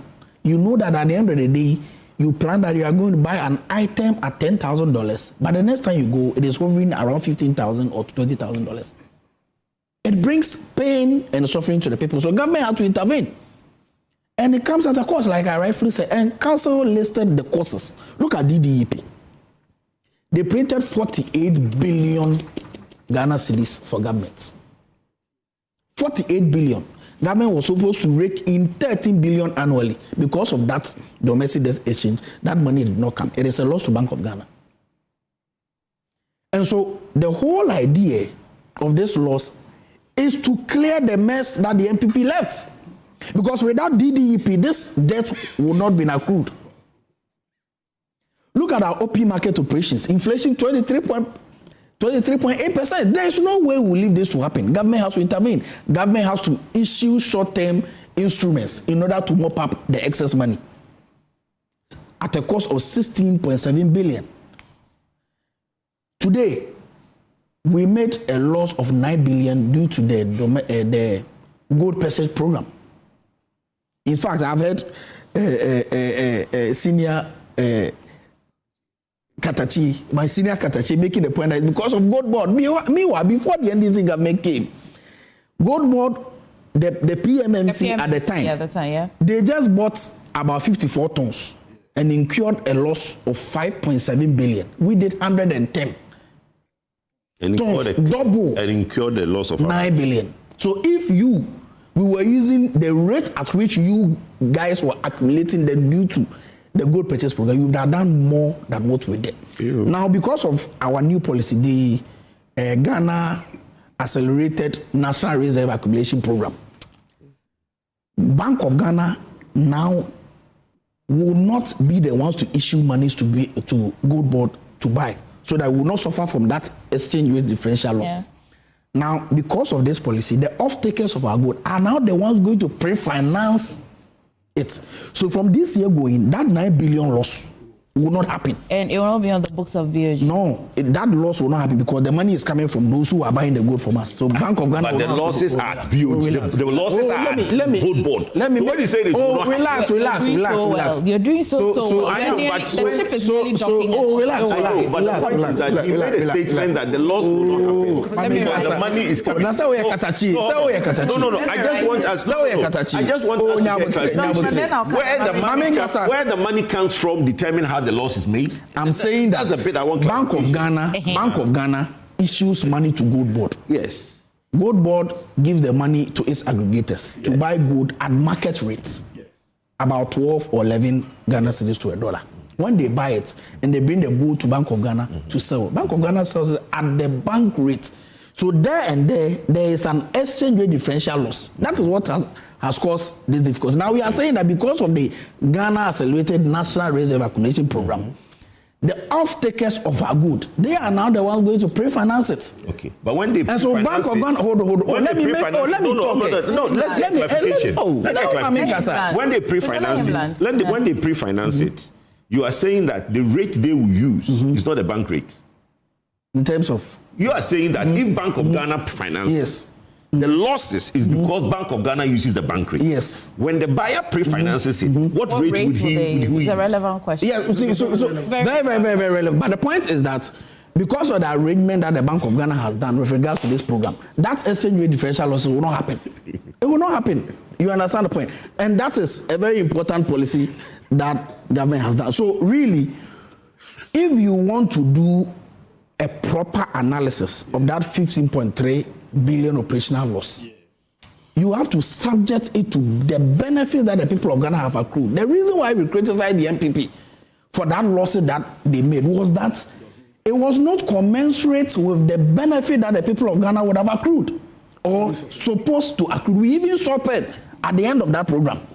But today that is not the case. Inflation has reduced, price of goods and services have come down, businesses are thriving because policy rates, lending rates have all come down. And so I'm happy that now that I've made this clarification, Prof will look at this at a casual look. Because now Prof now has the details. We will be listening to Prof so that he will tell us that whether or not it was not important for government. So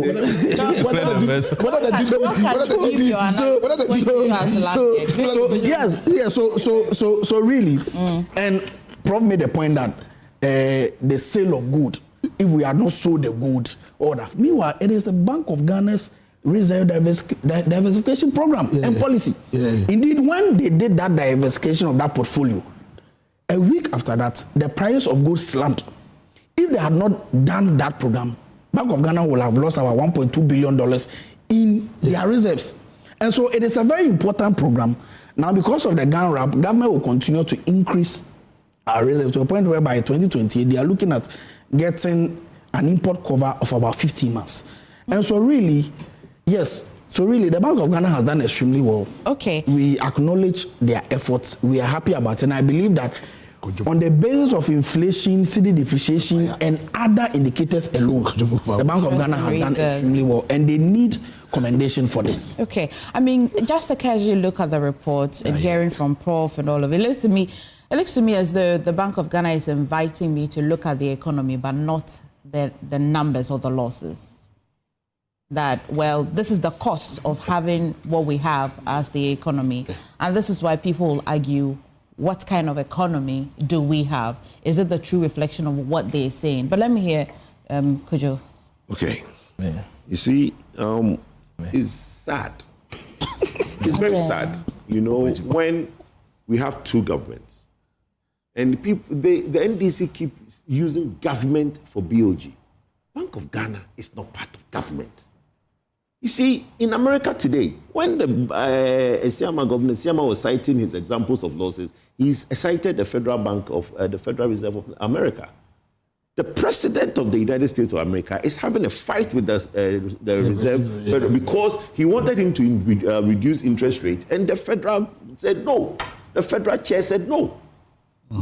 The level of independence in the United States, don't bring it here and reference them. What about Europe? Please, let me make my submission. When we talk about independence, Bank of Ghana is not government. Let's put it where it is. But you see, we know this, but in practice, yes. But the point is that Governor Esiama has taken it that low. My brother, the professor, made a very important statement. He said, you have a schedule, you have an act that says that release your bank, your financial statement at a certain time. You delay in releasing. In fact, you breached the law that establishes you. Before the act was released, you've been doing consultative meetings, preparing our mind for catastrophe, right? Then issue a statement, which is a public statement that you released, putting in political statements. In that, as a Bank of Ghana, you can actually do a statement and write, let me read it for Ghanaians to see the kind of level that we are today when Governor Esiama will now use something like Dr. Nana-Addo and Bawumia government. The governor writing a statement using Nana-Addo and Dr. Bawumia government. But you see, the problem we have today is that there was one government that did something. Governor Siama, let me read from their own statement, and that statement will shape the conversation going forward. It's set in law, he is referring to the Bank of Ghana, to maintain price stability, ensure the stability of the financial system, manage Ghana's foreign reserve, support overall economic stability. It is not and was never intended to be a profit-making institution. The mistake any observer can make in reading these results to judge a central bank by the standards of commercial company. The right test of a central bank's annual performance is whether it has delivered on its statutory mandate.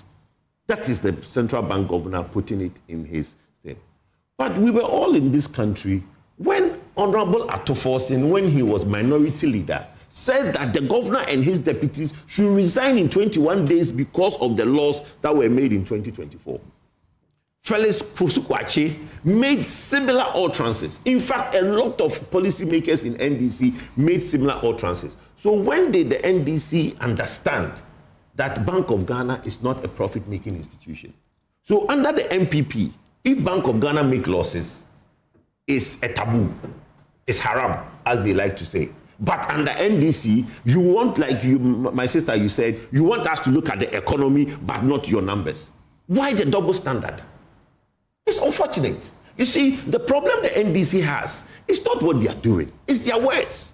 That is causing their problems. Because if you look at statements they've made in the past, when an event occurs, and the statement they are making now when a similar event occurs, then they are saying that no, we did it, it was okay, you did it, it's haram. Let's look at the gold purchase program. When they came, they did unnecessary politics with gold for oil.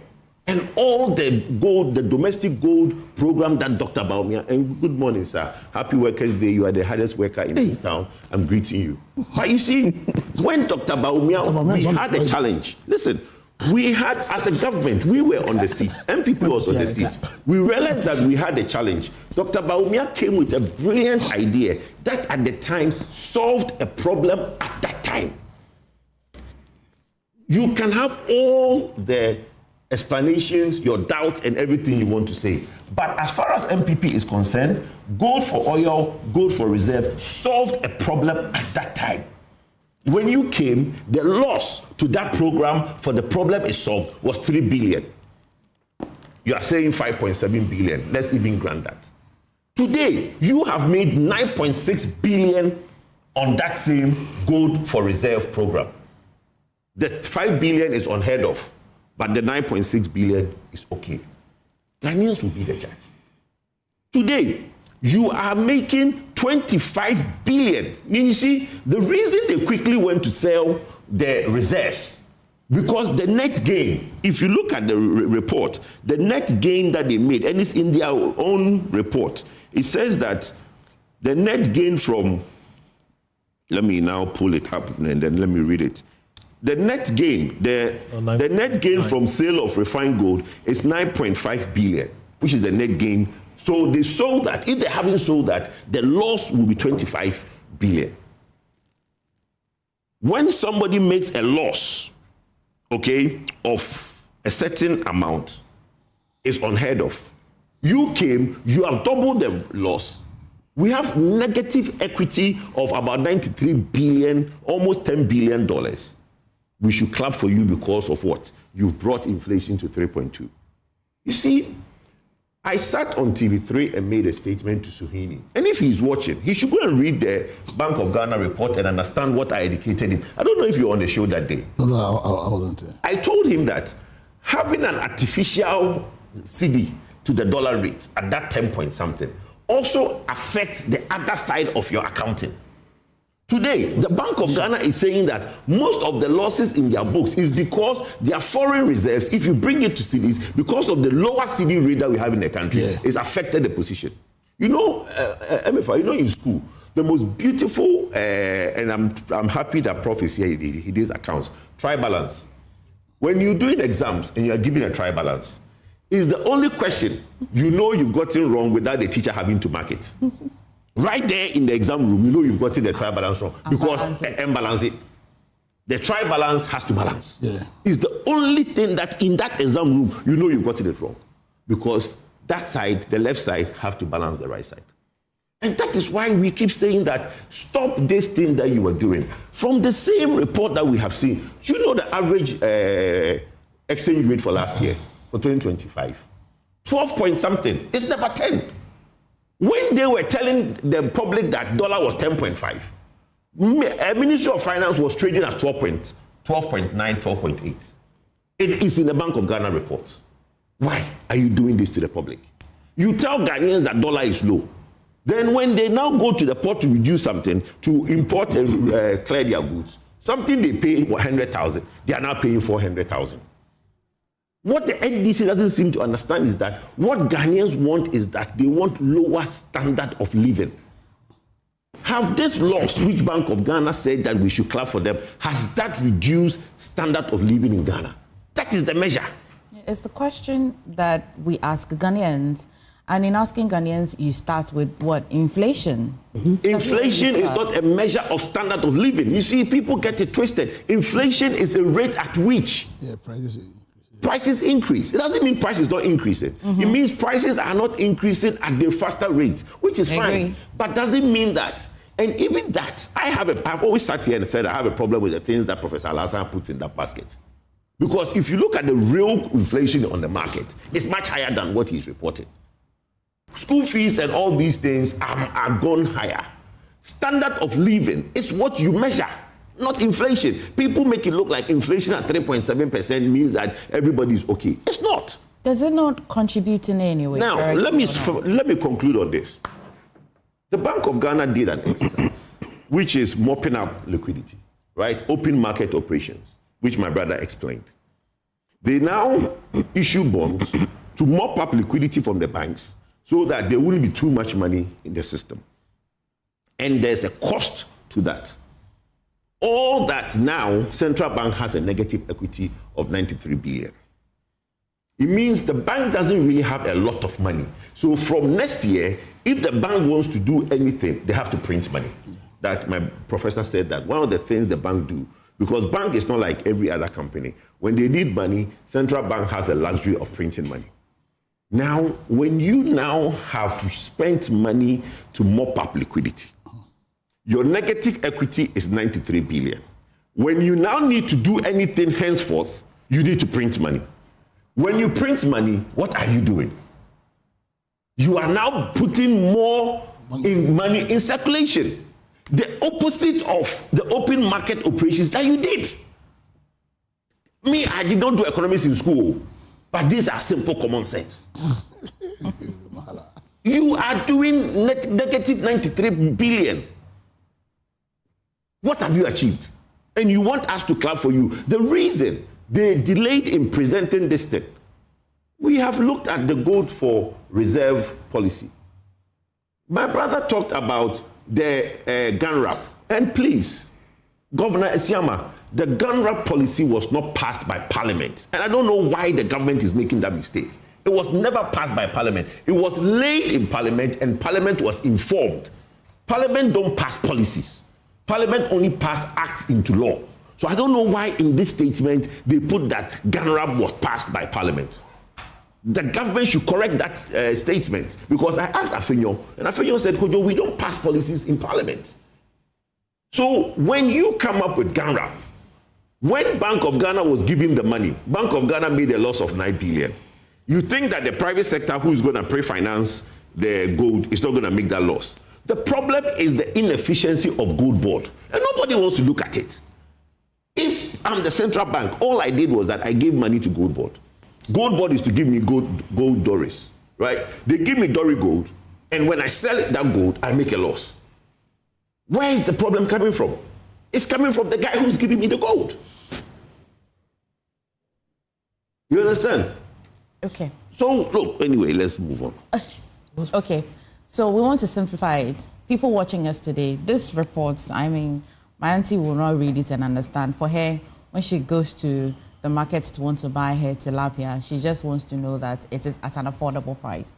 Kojo here believes that we should measure people with a standard of living and not inflation. I attempt to want to measure a person's standard of living, of course, with a bit of inflation, because in that basket, you can transport it into the standard of living. That's pure economics and we can debate it.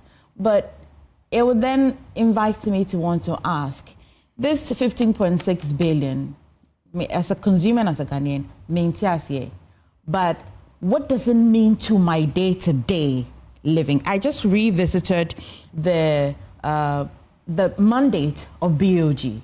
If you look at this report, does it really sit in the mandate, the core mandate of the BOG? Yes, it does. Yes, it does. And okay, go ahead.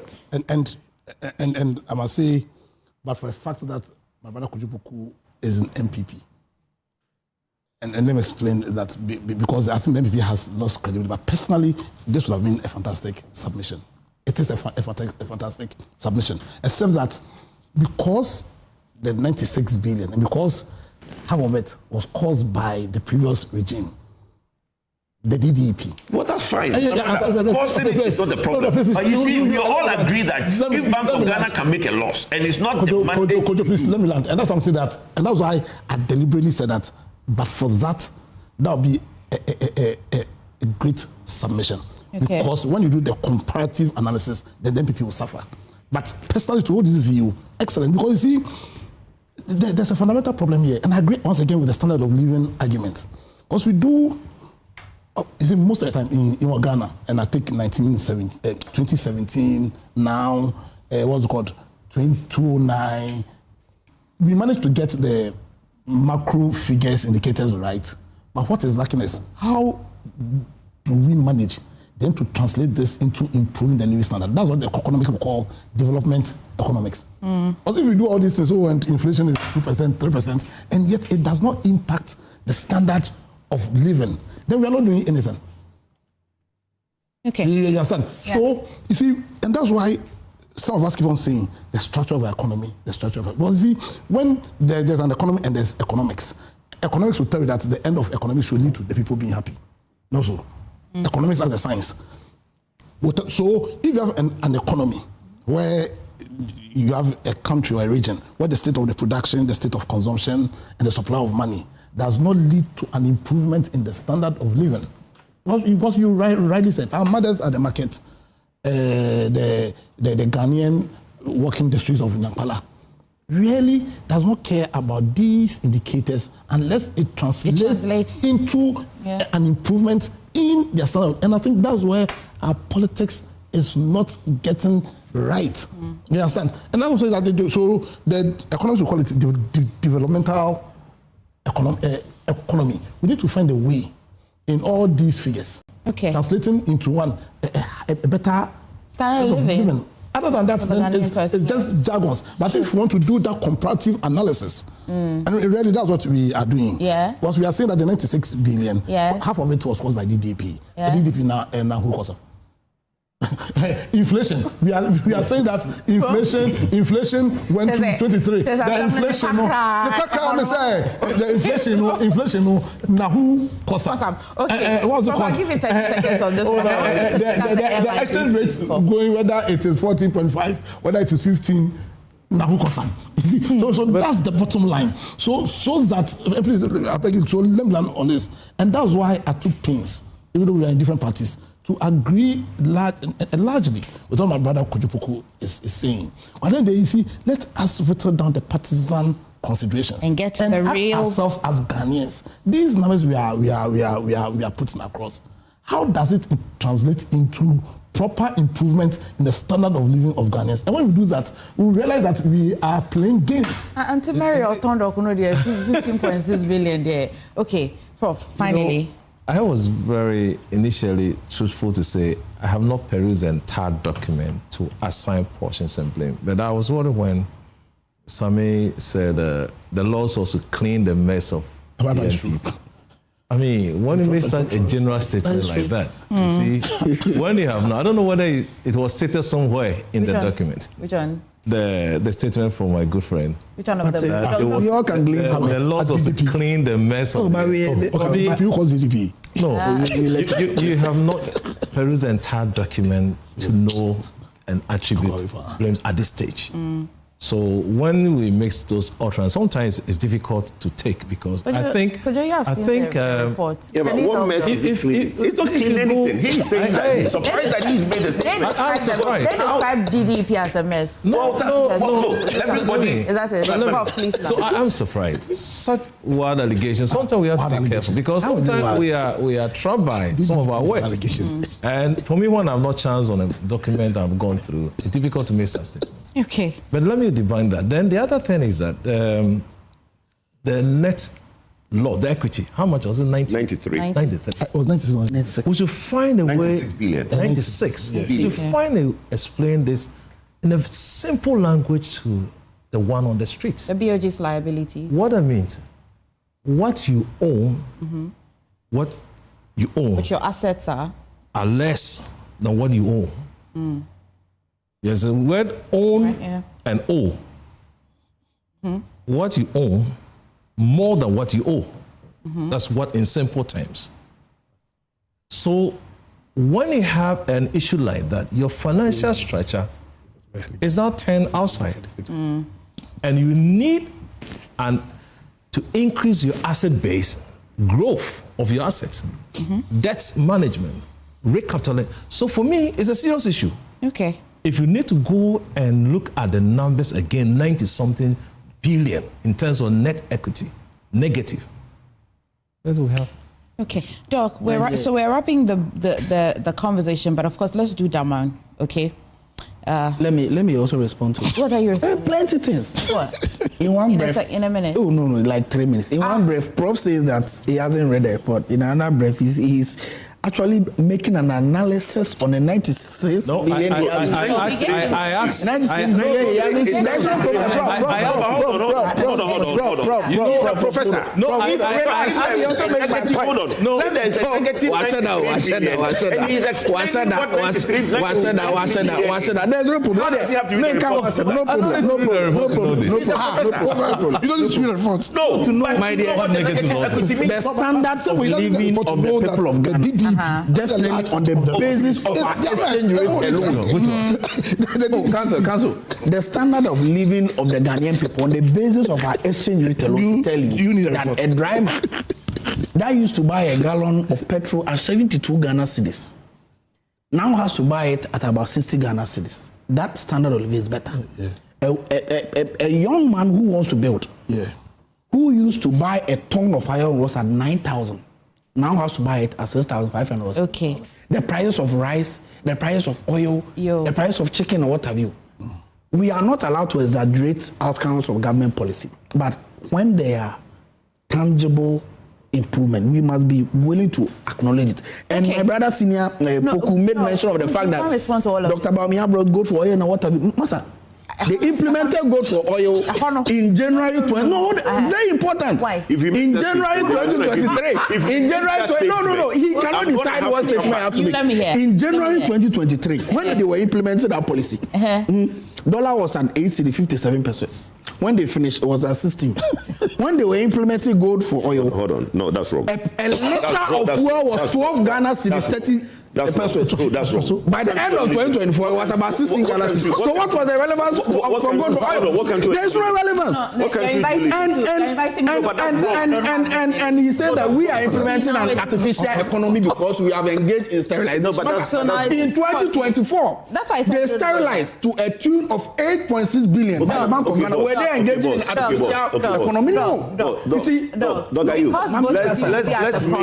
that's fine. Let's educate. Let's put him on. Let's put on the corner. How much did you say that petrol was in 2023? When they were implementing gold for oil started 2022. It was gold for oil started 2022. January 2023, you can check. Yes, but the domestic gold purchase program I'm talking about started gold for oil. But it started in 2023. Before that, how much was the price of gold for oil? How much was the price of fuel? So really, hold on, how much was the dollar? How much was the dollar? Doesn't care about. How much was the dollar? He cares about cost of living.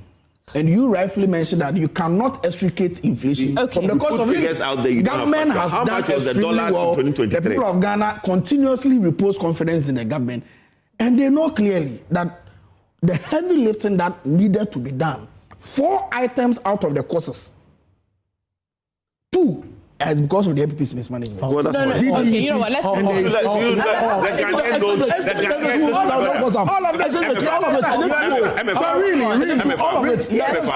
Ghanaian knows that all that he's saying is true. I leave it to my discerning audience to take the decision. Yes, exactly. Moving away from this topic, topic, Professor Douglas Boateng says that the standard of living and inflation are bound like shadow and light. When prices rise without restraint, even honest labor loses its strength, and the dignity of living quietly erodes. Happy May Day, Prof. Thank you to Prof. Thank you for the message. Okay, so we're just learning that the government of Ghana is moving to purchase about 3,000 ounces of gold from Diamond Mines. What? Oh, so yesterday I also read the report that the first 110 kg of gold from Diamond Mine is being bought by Gold. That reinforces our position that indeed local content participation, local ownership is extremely important. At the end of the day, we've seen over several years how these expatriate mining companies who have a responsibility as far as corporate social responsibility and others are concerned. We've seen how mining communities have fed under their watch. Yeah. I have heard several comments from Mr. Ibrahim Ama about his intentions for that mine. Rules, connecting rules from that mine to Cape Coast, building an airport, and so many things. I am happy that he's taking this initiative. Now, one of the most important things that we must acknowledge is that these large-scale mining firms that are owned by foreigners, you know, they don't even assay their gold in Ghana. They don't refine their gold in Ghana. They sell their gold outside the canal. Because of what Goldboard is doing presently, the assaying, the refinery, these are going to create jobs for our youth. Many jobs for our young people who work in the refineries and other entities. So really, for me, I'm happy about it, and I know that going forward, more will be given, will be sold to Goldboard. So to generate that 3,000 ounces, never order Dana. So go there, this is almost first output. Okay. After they were given the concession. Okay. And so really, and I heard the CEO of Goldboard making a statement that this is one of many that will be coming, and the Goldboard will be very happy to deal in that regard. And it is to the benefit of the people of Ghana. Today, we have shored our reserves from 8.9 billion to $14.5 billion. Extremely important, sending import cover to almost 5.7 months. What does that It is because of the investments and the initiative. Very, very important. What does that reserve mean to the average Ghanaian? What it means to the average Ghanaian is that now the Bank of Ghana can have shocks, shock absorbers when shocks come from, prices and what have you. Bank of Ghana is able to fund. Banker, right? So when government is in crisis, they can move to one to support. Is that? Has he landed? Let me land there. So the point is that because of this intervention, we have been able to shore our reserves. Now, government has an import cover of almost 6 months. What it means is that importers will have the opportunity to get whatever amount of dollars they need to get to import whatever they can, so that we can hold the Ghanaian currency. When the Ghanaian currency is held in that manner, there is no way that our currency or our cedi, the way it has been depreciating over the years. So I'm happy about it. I commend Mr. Ibrahim. Let me hear from you. Kojo, you actually have a message here.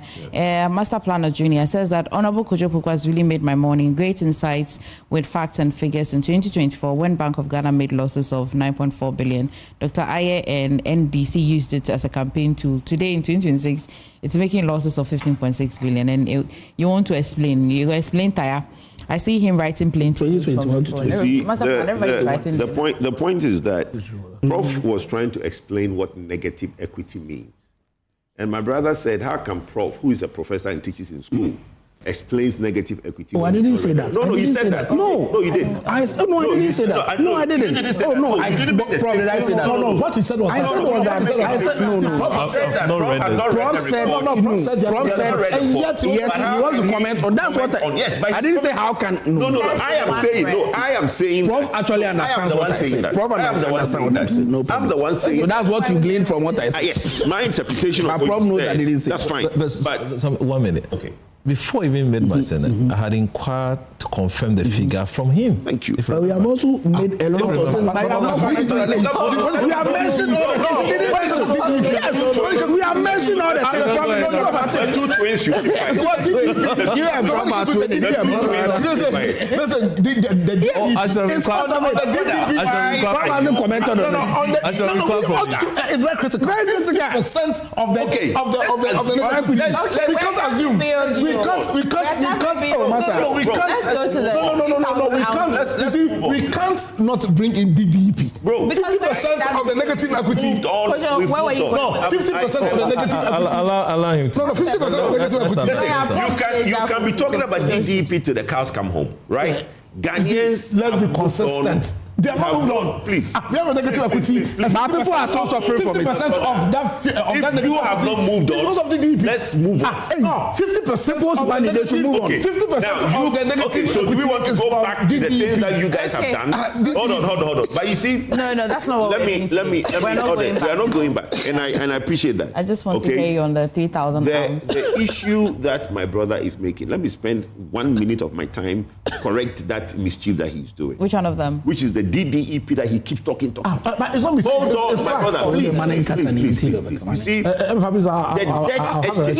You can use your time for that. You can use your time for that. You see, the debt exchange program, which happened, was as a result of the government not having space to breathe because of overborrowing, which we now went to the debt market and said, let's restructure our debt, which is what he are calling DDEP, which is debt restructuring. We've done that. Today, the NDC have come and have committed the country to $10 billion that we don't have money for. Where do you think it's going to take us again? Not another DDEP. But let's wait. We'll sit there and have that conversation. Let me make my point on Prophet of Doom. Let me make my point on Daman. You see, there's a lot going on about Daman. And I think everybody is trying to do a lot to make it look like the Daman is a good idea. You see, as an entrepreneur, I have nothing against private Ghanaian owning something. Mm-hmm. But it's the manner in which we are pushing this private Ghanaian agenda. Look, if you read all the international reports, the international community in the mining community are jittery because they see a certain trajectory that they are not happy with. We could say that we are Ghanaian, we don't care. What are you saying? I'm saying that. What do you think they're saying? No, they're saying they think that because you see, the politically exposed person, which is Ibrahim Mahama, is the one who is benefiting as a result of these policies. And that's the fact. Now, if a politically exposed person is benefiting from these policies, as a Ghanaian businessman, there's nothing wrong with it. But look at the interpretation that the international communities are putting around it. Now, it's not like you are a country that you are not getting on the next plane to go and do roadshows for investors. You are out there trying to bring in international investors to Ghana to do other things you are trying to do. And the message you are sending across is that you are happy to now take, this thing has never happened, where an international company whose lease are up and was never renewed. It's never happened in Ghana. Everybody's lease expires is renewed for them. You can have all the reasons that you give why you think Ibrahim should have it. No problem. He's Ghanaian by all means. But we seem to be doing too much. And within shortest possible time, they've brought gold to gold board, trying to do PR and all these things. Nobody has a problem with these things. Because you know what? There is always a time that's going to come. That time will come. Whether 4 years, whether 2 years, whether 10 years. A new administration will come. And we'll be able to look at that gold board books and determine what towards or untoward went on. That's all I have to say. Oh, and sorry, why? Is the time not so the DDP? Oh, wait. Oh, no. Let's talk about the DDP. It's very critical. Let's talk about the 3,000. Oh, excellent. I'm happy. As for the DDP, to be fair, if you take the reports, the BOG cites it. So it's not that it is being imported from England. Listen, it's great. Our dream has always been that Ghanaians would be at the helm of affairs when the exploitation of our natural resources is concerned. So excellent. But you see, we want to drive the right political culture. A political culture that is consistent, a political culture driven by principle. You understand? And because of that, the DDP issue is very, very critical. Because this negative equity that my professor here is saying, my professor who said he had not read the report and yet had a basis to explain the negative equity. And negative equity, which has the DDP constituting 50%. Now, when I say DDP, what does it mean? For the first time, you have spent your time on the ounce. No, just 1 minute. Okay, so see, because the time is done. I was distributing 5 minutes for all of you guys. Economy 101 tells us that the safest place to use your money is with government. So when government comes and says that, listen, I've taken your money that I can't pay, so let's restructure. Because that's the only reason why you restructure is not because the space it's because you can't pay in simple terms. So you know something, I'm supposed to pay you. Take a bite on the no, just a minute. I'm supposed to pay you today, but I beg you, let me pay you in 10 years. 10 years. Now the sad bit is that they're also taking money from Bank of Ghana in terms of the bonds. And they wrote off 32 billion without parliamentary approval. You understand? And so if the NDP is come to tell us that negative equity, and they were the cause of the DDP, Emefa, then we need to look at ourselves. It's okay. And so I agree with the loss is entirely. Thank you so much for joining us on the news today. People want to do business, it's important. But if it's interesting to know how many ounces, you said, is it a big deal? That was the question you asked. Is it a big deal? 300 ounces of gold. 3,000. 3,000. Today's value, price of ounce, is about 2,300 or so between that figure. Multiply that by that 3,000. It's about 700 ounces. So if 3,000 is a headline, then what about the 6-something million that can we make that as a headline? A good question. Yeah. Thank you very much. I think it's a safe place to learn, but thank you so much for spending your holiday morning with us here. But there's more on the show. Pick up on the conversation of BOG and other things. Please stay.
Shield silicone paint repels water, dispels water vapor, is washable, self-cleaning, and durable. Now, you can appreciate how and why Shield silicone paint is super strong and thus able to do what other paints cannot do. Shield silicone paint from Azar Group since 1921.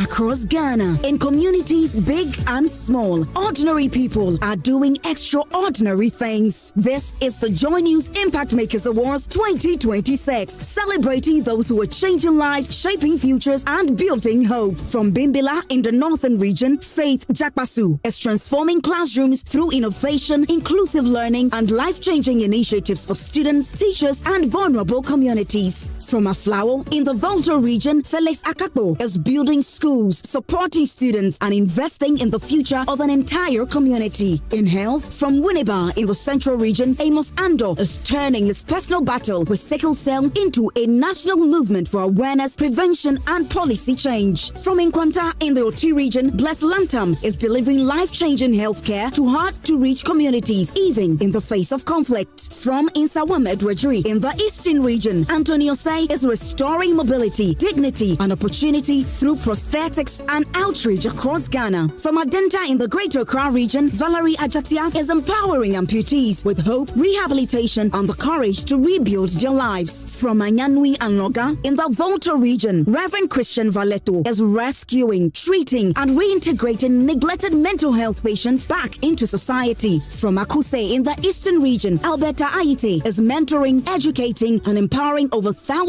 girls to dream beyond limitations. From Singabreku in the Central region, Isabella Akwabwa fighting period poverty and equipping women and girls with skills for independence. In Wash, from Sirigu in the Upper East region, Dr. Anthony Akunzele is improving livelihoods through clean water, education, and economic opportunities for women. From Akache in the Volta region, Senyor Bomita is transforming communities through schools, clean water, healthcare access, and youth empowerment. And for the Corporate Partner Award from the Cape Coast Youth Development Association is empowering thousands of young people through education, skills training, and community development. These are not just finalists. These are change makers. They are nation builders. They are Ghana's true heroes. Joy News Impact Makers Awards celebrating ordinary people making extraordinary impacts. Who takes this home? The 2026 Joy News Impact Makers Awards is brought to you by Ghana CEO Summit,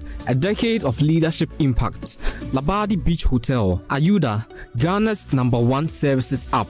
Abakun, Services Bebre, New Crystal Hospital, growing in good health. Sulas Enterprise, where quality meets affordability. Water Aid Ghana, change starts with water. Ghana Chamber of Mines.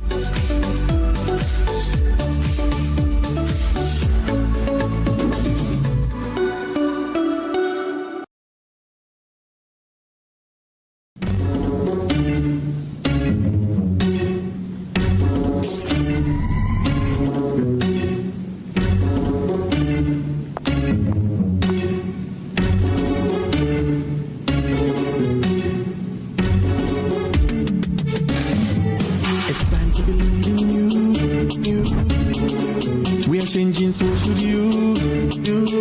If you're dreaming, don't be afraid. And in the valleys, keep your head up high. Dare to dream with Puma drinks. Yeah, believe it, you can achieve.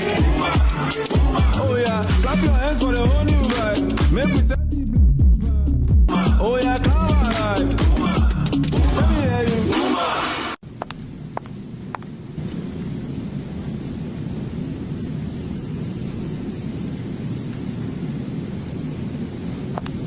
Puma Drinks, a whole new vibe. Another quality product from Casa Precon. This advert is FDA approved.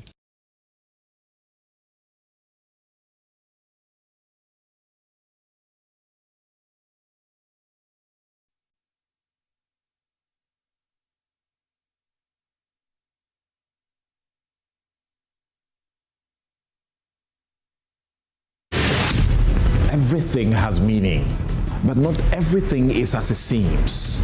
For every story told, there are versions of the truth. We can't afford to look at this, the numbers that have been presented, and say we are tired. It's the same old issue. No, somebody should be prosecuted. Every opinion can be debated. Every claim can be challenged.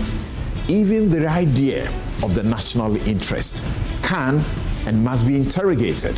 This is the date it was. This was the date it was printed from the system. That is what he was printed. What is he talking about? Because sometimes the real facts are buried deep within layers of interpretation. So we ask the harder questions. We test every claim. We raise the standard of public discourse and place every issue on the altar of unbiased scrutiny. This is Newsfile, your most authoritative news analysis platform.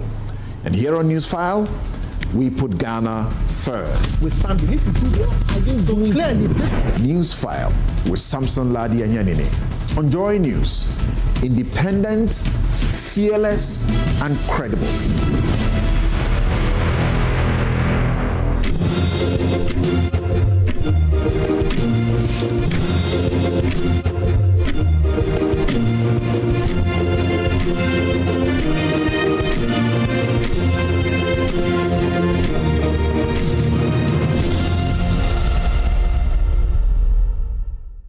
Thank you for staying with us. You're still watching the AM show on the Joy News channel. So since the release of that BOG report, let's discuss the financials. The politicians have had their bites on it. Now we have the aspect. And this morning I'm joined by Nelson Kojo. He's not new to the show. He is a finance and tax expert or analyst, if you like. We'll unpack it. But of course, my colleague Caleb Ziblim is on standby to put some meaning to the data or the report if you haven't seen it. Caleb, what's the report saying? So we now have the full reports from the Bank of Ghana. It has been published on the bank's website as we speak. So we've gone through the reports and we've put out the numbers. And then we decided to go back to 2008. And as the majority put out yesterday, the figures were accurate. So the majority's figures are in line with what's on the Bank of Ghana's website at the moment. The loss for 2025 was 15.6 billion Ghana cedis. If you track it back to 2008, that's when the currency was changed. You can see that the second highest loss we've made. The highest came in 2022, where we made the loss of 60 billion Ghana cedis. Then it improved to 13 billion in 2023, then to 9 billion in 2024. And then we've seen that the reversal has turned a bit. We're now doing 15.6 billion Ghana cedis. And then, we need to understand why this is happening, why the loss is of this scale, why the loss increased in 2025, because there was a trend of the loss reducing, but then that trend reversed in 2025. But then one of the most important things about the BOG is that we call it's called policy solvency. Now, the BOG needs to be policy solvent. This means that the income the BOG gets from its core activities, that income can be used to meet the markets when it does its open markets operations. And by open markets operations, it means that when there's excess liquidity, I don't know if I'm being too technical, but you are. When there's so much money in the economy, and that's how you can measure inflation in one way. So from the BOG's point of view at this moment, they say that inflation is caused by too much money in the economy. So if there's so much money in the economy, they have to take out the money to reduce inflation. That's what we call liquidity and then open market operations. So by taking out the money from the economy, the BOG basically buys or lends the money from the commercial banks. So when they take the money from the commercial banks, they have to pay them interest. And now that interest cost is a cost that's going to be borne by the central bank. And if the central bank cannot meet this cost, it means that the central bank is not policy solvent. And there's a problem with the Bank of Ghana. Now, we've been looking at the numbers from the financial statements, and you can see that without the sale of gold that the BOG did at the end of last year, the gold was sold in November and December of 2025.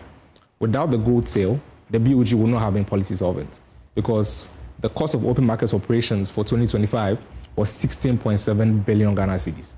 If you take out the effects of the gold sale, the BOG's core income would have been about 12 billion. So we have 12 billion from the BOG's core income. We have about 16 billion in open market operations. So this is so that the BOG would not have been policy solvent without the sale of gold. And then this could also explain why at the last minute, the BOG then decided to sell some of the gold. Okay. So the BOG sold about half of our gold in the reserves and got about 9.5 billion Ghana cedis in net gain. The total profit from the gold sale was about 13 billion Ghana cedis. But then if you take out some of the charges, the net gain is about 9.5 billion. So this 9.5 billion helped the BOG. So this 9.5 billion helped the BOG meet its policy solvency. And again, it also helped the BOG reduce its exposure to gold price on international markets and also reduce the loss. Because if you take out the impact of the sale of gold, the loss would have been closer to 30 billion. And then if you do the trend again, you can see that 30 billion would have been almost half of the 60 billion that we did in 2022. So the sale of gold was very strategic by the Bank of Ghana. Now, moving from the sale of gold and then the finances, we need to understand why the BOG made this significant loss. Now, I broke it down into three of them: open market operations, the gold purchase program, this in partnership with Gold Board, and then the foreign exchange losses. So these are the three main factors that contributed to the BOG's loss, because so many people have been asking me, why did the BOG, or how can the BOG make losses? So these are the three main factors that contributed to the BOG's loss in 2025. Open market operations, and this is why I explained a bit earlier that when there's so much money in the economy and the BOG wants to take it out, the BOG goes to commercial banks, take the money from commercial banks, but they have to pay them interest. So the interest they paid commercial banks in 2025 amounted to 16.7 billion Ghana cedis. That's a lot of money. For contracts in 2024, the BOG paid interest of 8.6 billion Ghana cedis. So from 8.6 billion in OMO cost or sterilization costs to 16.7, that's almost double in 2025. So this was one of the major contributors to the BOG's loss in 2025, because they had to pay interest when they took money from the commercial banks. And that's how the BOG decided to tackle inflation. Tackling inflation, you can use different measures to tackle inflation. But at the moment, the policy approved from the BOG is that they have to reduce liquidity on the markets, which is why we are very aggressive with the open market operations in 2025. Now, the next one is the domestic gold purchase program. And we have some indication that the BOG was making some significant losses here when the IMF came out in September last year. In 2025, total losses from gold purchases was 9 billion Ghana cedis. 9 billion Ghana cedis. If you break it down, the loss attributable to gold board is 8.8 billion. So it's not the whole net. It's almost the same thing. Just throttling to 9. Exactly, yeah. Because for the domestic gold purchase program, there are two main factors. Is this a physical loss of money, or is merely accounting? So this is a fiscal loss of money, because of the mechanisms involved. With the way the gold board arrangement is done, we buy gold from miners at spot price or premiums. So we give them more money, but then when we sell the gold, we get less from the international market. So you've lost actual money. So that's the first leg of the loss from gold board's activities. Now the second loss is from the exchange rate differentials. Now the miners, small-scale miners get paid at the prevailing exchange rate, but when BOG is selling the gold, they sell it at the interbank rate. So again, you're making losses from the exchange rate differential. You're also making loss from the price differential, because you're buying gold at spot price and premiums, but they are selling gold at discount, because Ghana's gold is not bought in the international market as premium, because we don't have traceability, we don't have refineries here. So our gold is very in the raw form and non-traceable. So our off-takers always take our gold at a discount. Yeah. So 5.7 billion was the cost in 2024. In 2025, it jumped up to 9 billion. So the open market operations and then the gold purchases cost from the BOG were the two main factors. The last factor is the forex losses. Now, because the cedi appreciated by about 40% in 2025, this means that almost all the Bank of Ghana's assets that is held in dollars, when they convert it to Ghana cedis, they're going to lose some of it. So these losses are kind of paper losses. They're not actual losses to the bank, because in dollar terms, the price or the value of the assets remain the same. It's just that when you convert to cedis, it has reduced a bit. So the reduction was 5.4 billion Ghana cedis. So this is what you can call paper loss. Yeah. But this is not an actual loss to the bank, because in dollar terms, they still have the money, but then in Ghana cedi terms, because there's an appreciation, they've lost the value in 5.4 billion. Okay. So this, together with the gold purchases of 9 billion, this was mainly because of the open market operations. Because the BOG took a lot of cash from the commercial banks, when the BOG has the cash in its account, it's a liability for the Bank of Ghana. So in total, there's about 60 billion Ghana cedis in cash from the commercial banks sitting with the BOG. Now, this is a liability for the BOG, and this is what led to the increase in the equity position, or the decrease in the equity position for the Bank of Ghana. Interesting. What the money is sitting in the account instead is considered as a liability. Exactly. It's not an asset. It's not an asset, because the money is not for the Bank of Ghana. They have to pay back to the commercial bank. So it's a liability for them, which is one of the contributing factors to the rise in equity, or the rise in equity in 2025, from 58.6 billion to 93.8 billion in 2025. So these are the numbers from the BOG's reports. It's now available online on the BOG's website, so you can go and check it out for yourself. And then we've just done a quick breakdown of the numbers. Okay, you are lucky to have Caleb. Okay, you see something. Caleb, thank you so much. All right, now to even put it in a more homely perspective, we managed to get Nelson. Nelson is a finance and a tax expert. So you look at the report, you look at the economy, you look at the losses, you look at the equity. In very simple terms, how would you describe the temperature of Ghana's finances? Well, thank you very much. Good morning to you once again. Well, since the report or the release came from BOG yesterday, social media was washed agog. Political actors were saying whatever they want to say. Industry players too were also doing our analysis to put things in the right perspective. And so I would just say that before we can actually even go into the details of this discussion, we need to situate it within a certain context. And that context is that Bank of Ghana doesn't work like an enterprise where they are profit-driven. Bank of Ghana doesn't operate like commercial banks that plays the role of financial intermediation. So they mobilize deposit and they give it to B, and they don't do that. The core mandate of Bank of Ghana is to maintain price stability. That's their core mandate. So when you read Section 3 of the Bank of Ghana Act 2002, I think Act 612, it states clearly that the primary mandate of the Bank of Ghana is to maintain the stability of general prices of goods, of the economy. In the Bank of Ghana's quest to achieve that stability, there are certain tools that the Bank of Ghana must deploy.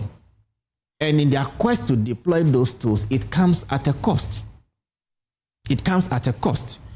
And so, at the end of the day, the question that we need to ask ourselves is, the lawyers will always raise the issue of whether or not at the end of 2025, the Bank of Ghana has been able to achieve its core mandate of maintaining price stability within the economy. That's number one. Number two, whether at the end of 2025, there has been a policy rate transmission into market rate. I mean, this seems a bit technical, but I'll explain it later.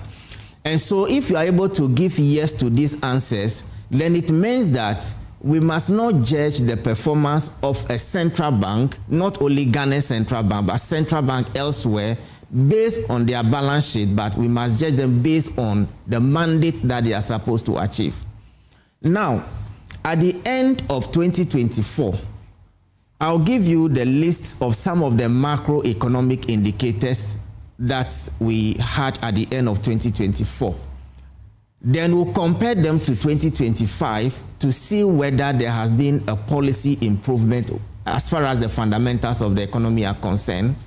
Then we'll also judge whether the losses that Bank of Ghana has made is actually, justifiable. Now, at the end of 2024, the economy grew by 5.7%. In fact, yesterday in the night, when we were doing the analysis of the entire report, we realized that most of the indicators actually improved in 2025. Now, inflation was 23.8%. The currency depreciated by 20%. Lending rate, cost of capital was a little over 30% at the end of 2024. Our debt to GDP ratio was 61.8%. In fact, we recorded fiscal deficit of 7.9% at the end of 2024. Gross international reserve was $9.1 billion, which represented about 4.1 months of import cover. Business confidence as a result of cost of capital, investor confidence, and even consumer confidence as a result of that high inflation was also low at the time. The cedi actually was around 14 to the dollar, 14.72 to the dollar. Our economy was also rated restricted default at the end of 2024. Capital adequacy ratio, which is a major tool we use in the banking sector, was 14%, just a little above 13% that is required by law. I mean, if you read the Basel requirement, the capital adequacy ratio is supposed to be 13%, but we had 14% at the end of 2024. In fact, as a result of the domestic debt exchange program, we also realized that about 11 banks at the end of 2024 couldn't meet the capital adequacy ratio requirement. Non-performing loans at the end of 2024 was also about 22%, and overall the economy grew by 5.7%. The policy rate itself was also at 27%.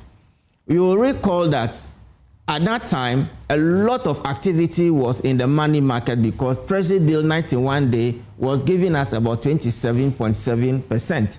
And the Ghana reference rate, which is the benchmark lending rate, was also at 29.31%.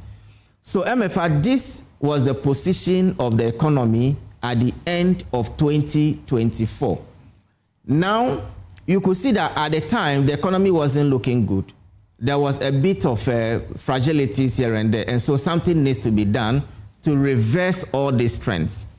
Now, we have also studied the document, and we realized that the Bank of Ghana actually deployed about 4 mechanisms in reversing this trend that we witnessed in 2024. Okay. The first, all the indicators you gave. Yes, all the indicators. 4 mechanisms were used to reverse them. Okay. The first one has to do with the tight monetary stance that they have taken. In fact, because inflation was high, the Bank of Ghana wasn't cutting down on the policy rate at that time. And so by the end of the year, I think the policy rate was around 18%. And so there was a little tight monetary stance taken by the Bank of Ghana. And then also, you know, the banking sector is the engine that fuels the economy. I mean, in terms of financing companies, even the government. And so we were, as a result of the DDP, most of the banks, they were impacted in terms of their asset, in terms of their earning capacity. But we realized that at the end of 2024, they were actually picking up because of certain relief that was given to the banks by the Bank of Ghana. And so the banking sector was actually picking up as at the end of 2024, but not fully, in a position to actually support the economy. And then also, we realized that the Bank of Ghana again embarked on an aggressive, reserve accumulation program. Now, in the past, our reserve was actually not organic. It was rented. So we go and borrow money from the IMF, and then we use that to build the reserve. Mm-hmm. And when the reserve depletes, then it affects the stability of our currency. And so we realized that there was because of the prices of gold at the time, there was this attempt to actually mobilize enough reserve to actually support the cedi. Then in addition to that, there were certain directives from the Bank of Ghana to market players. Mm-hmm. I recall at the time, for the mining companies, they normally channel their dollar receipt to Bank of Ghana. But there was a directive that they should choose a designated bank that they can send those proceeds to in order to make the dollar readily available within the banking system. Okay. Then also, you also recall that at a point, there was a directive that when you want to withdraw dollar from your account, you have to pay a certain percent. Was it 10 or 5%, if you recall? This was also a policy measure to curtail the flow of FX to Abochi. Because for the Abochi guys, they distort, the rate. So these were some of the interventions that we identified were brought up by Bank of Ghana in terms of their FX, framework and FX operations. Then finally, as your presenter readily mentioned, inflation moved from 23.8% to about 5.4%. How did it happen? Bank of Ghana had to absorb excess liquidity. What it means is that at the time, there was so much money in the system. And so if you go to Makola and the woman said, a tuber of yam is 50 cedis, I'm sure you will not ask for a reduction because there was so much excess liquidity in the system. And so what normally central banks do is that they use certain tools to absorb that excess liquidity from the system in order to contain inflationary pressures. And that was aggressively done in 2025. Now, with all these policies that the Bank of Ghana implemented, what was the impact on the macro fundamentals of the economy at the end of 2025? Based on that, we can better situate our discussion. Okay. I think that you've broken it even further. You've given very critical elements. It sounds like a contradiction to the ordinary Ghanaian that, inflation is low, but there's 15.6 billion. The Bank of Ghana is inviting us to say that, basically, if I understand, don't look at that loss because I'm functioning fine. I'm operating within my core mandate because my duty really is to help you purchase that good or service at a very conducive price. But this 15.6, what does the Bank of Ghana really do? Does it cycle back to the taxpayer? No, it doesn't circle back to the taxpayer. You see, so if you allow me to flow, I'll actually get to the numbers, and then you will appreciate how it will eventually reverse. Proceed. Okay. So with these policy interventions that the Bank of Ghana implemented in 2025, in fact, similar interventions were also implemented in the past. Inflation reduced to 5.4%. Ghana's currency was adjudged the best performing currency within emerging markets. In fact, we did a little over 40%. And that has a serious implication on the foreign held asset of the Bank of Ghana. Then also, lending rate also came down to about 20%. Our debt to GDP also reduced to 45.3%. The international reserve also shot up from 9.1 billion to about 13.1 billion. We have also seen some level of investor confidence, most especially in the fixed income market. If you recall, somewhere in 2025, government was registering oversubscription until recently that the trend reversed to undersubscription. And so clearly, you could only draw one conclusion, that the policy interventions that was implemented 2025 actually yielded a certain level of result for the economy. Now, coming to the figures, as your presenter rightly mentioned, what actually accounted for the losses? The gains that the economy has achieved comes at a cost. And so if you are absorbing excess liquidity from the system, it means that you are issuing out bills. And those bills, at the time that Bank of Ghana was doing them, they were very expensive. In fact, because inflation was high, the Bank of Ghana bills that was sold to the financial institution was also high. And that is one of the policy tools that any central bank anywhere can actually use to drain excess liquidity from the system in order to contain inflation. And so when you go to the income statement of the Bank of Ghana, you will see interest expense is basically the GOG bills that they sell to the financial institution in order to absorb that liquidity from the system. And that actually accounted for the loss. Now, as your presenter already indicated, in 2024, it was about 8 billion, Ghana cedis.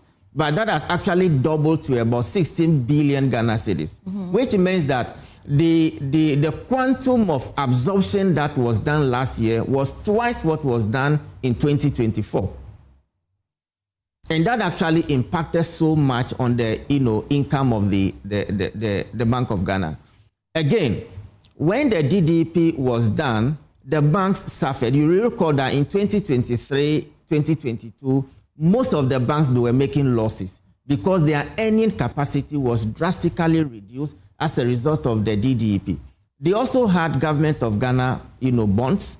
They also have GOG investment, and so they were also affected. In fact, I checked the 2024 financial statement. We realized that as at that time, about 13 billion Ghana cedis was lost as a result of the domestic debt exchange program that the banking sector. Yes, that the Bank of Ghana also participated. The banks actually felt it. The reason why I said as at the end of 2024, about 11 banks couldn't meet the capital adequacy ratio requirement. So that actually impacted. Now, what it means is that every year, Bank of Ghana will be losing about 13 billion Ghana cedis until the maturity of those instruments. I see. And that will continue to impact on their, earnings capacity. Would this in any way, directly or indirectly, still impact in the equity? Certainly, because your bottom line technically translates into your equity. Now, in 2022, the equity, the total, equity that the bank had was about 55 billion negative. And this was largely driven by what I just explained, the cutting down on the earning capacity of the Bank of Ghana as a result of the DDP program. In 2023, it increased again to about 66 billion negative equity. And this one was also as a result of the same, post-DDP income reduction, because now you were earning 27%, now they are giving you 10%, you are losing a lot, maybe half of your income, you are losing it out. And some banks still, they feel the impact, because until your asset matures and you take them, you will still continue to, receive that low income, and that will impact your this. Then in 2024, it reduced a bit to 61 billion Ghana cedis. And then this year, it has increased to 96 billion Ghana cedis. So technically, the reduction in the income earning capacity of the central bank is impacting negatively on its equity. Well, so how will a central bank sustainably operate with this deep level of equity? Would it matter at all? All right, so going forward, there are two options. Either the government will inject capital into the Bank of Ghana, which is an ideal option, or the losses that have been made, especially those that relate to the OCI, other comprehensive income, about 19 billion Ghana cedis. These are not actual outflow of cash. These are paper losses. Somebody may say paper or accounting losses, because once the cedi begins to stabilize, then the position reverses, which means that it is not an actual outflow of cash that is actually accounting for that loss. So Bank of Ghana will say, okay, the quantum of absorption or draining we did last year, we are not doing the same thing this year. So we expect the OMO operation cost to come down significantly.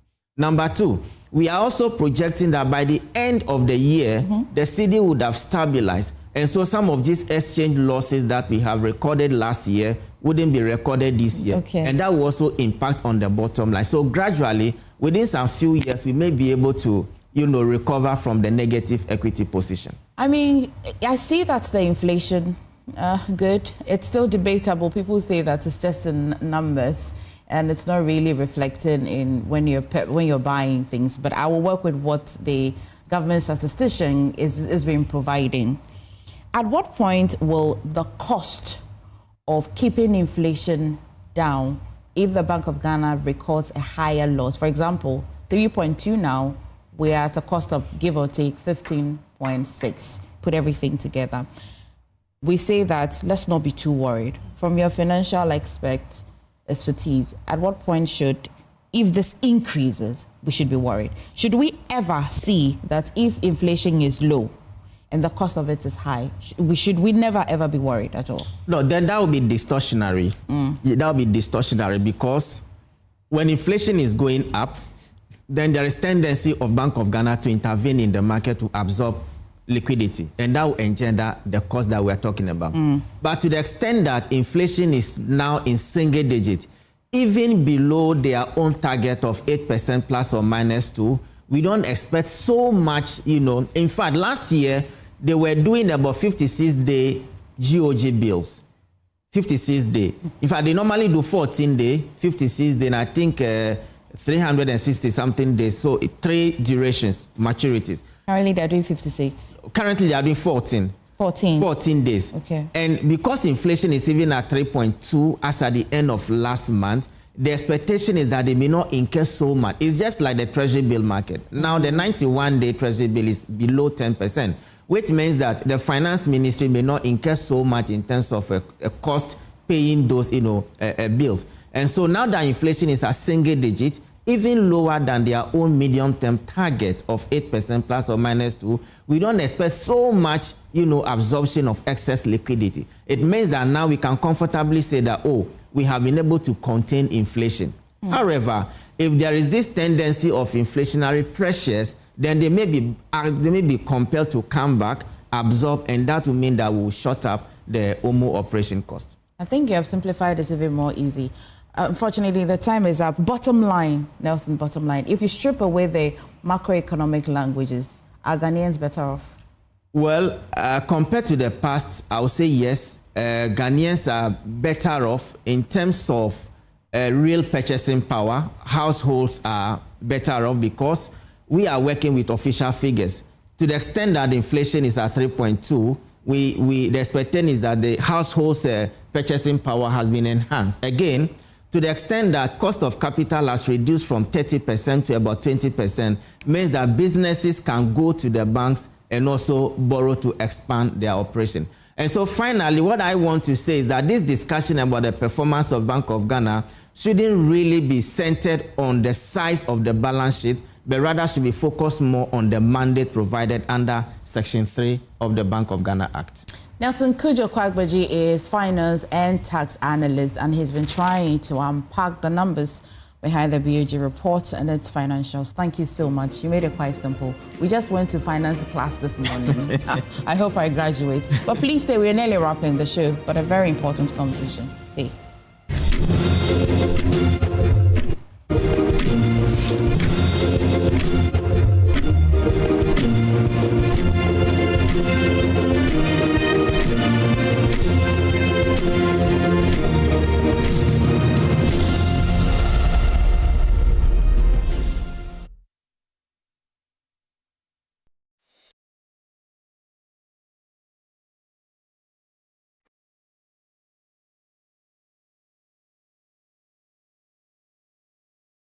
When news breaks, there's no pause button. With fast-moving, developing stories, decisions are unfolding, and the nation is watching. This is News Desk, with a very fast and precise tone and attitude, 1 hour. The biggest stories, the clearest facts, politics, governance, security, the economy, not rumors, not speculation, but verified news. It's clear that the people wanted to change the will of the people of Bandai, but the Supreme Court has affirmed the will of the people. Backed by context, sharpened by analysis. Here, headlines are not enough. We go beyond the what to ask the why and the what next. Decision makers are questioned, policies are examined, and the facts are allowed to speak without fear, without favor. This is News Desk on Joy News. Independent, fearless, credible.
For staying with us, let's wrap the show with this very important celebratory message. And joining me this morning is Reverend Father Andrew Nee Lante Campbell. Of course, you know him, chairman of PML Advisory Board, and I'll tell you what PML is shortly. We're also joined by Dr. Mame Anyako. She is medical superintendent of PML. Maybe let me just allow Doc to tell me what PML is. I know that your 100 years. Every time you see Rev, you think that he's talking about lepers. No, he has so much going on. And so, Rev, I'll come to you. But, Mami, tell me about PML, first of all. Okay, PML is Princess Marie Louise Children's Hospital. And we are 100 years, like you said. It's been 100 years since the hospital was established. It's a hospital that looks primarily after children from 0 to 18 years. We see a few adults in some of our clinics, like our dental, ENT, and eye. But otherwise, all we do is children. And we are excited that we are 100 years. Some of us were not born when the hospital was established, but we are proud to be associated with it. And we just want the whole world to know and to support us as we celebrate our 100 years anniversary.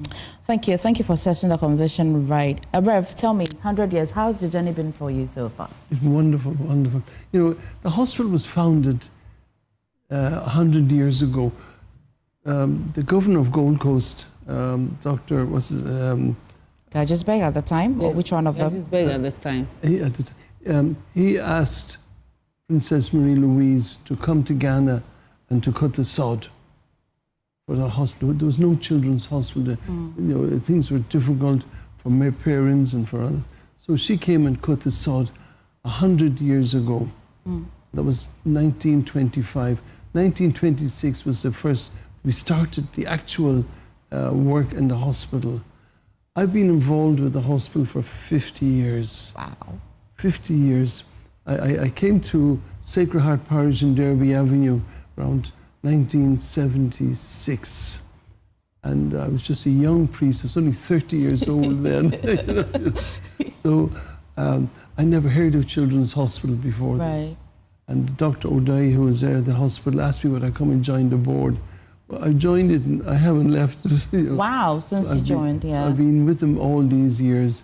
I've seen the development. The hospital's really grown and grown and grown.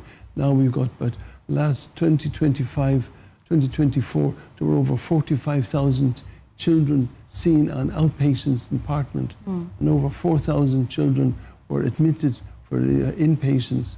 So we take care of a lot of children. They come from all over, and it's an important facility for here in Accra. And that's some good thing you're doing for the country and even children. But Doc, tell me, what's the government's position on if there are any plights that this hospital is facing? Let me in. And what's government's position on them?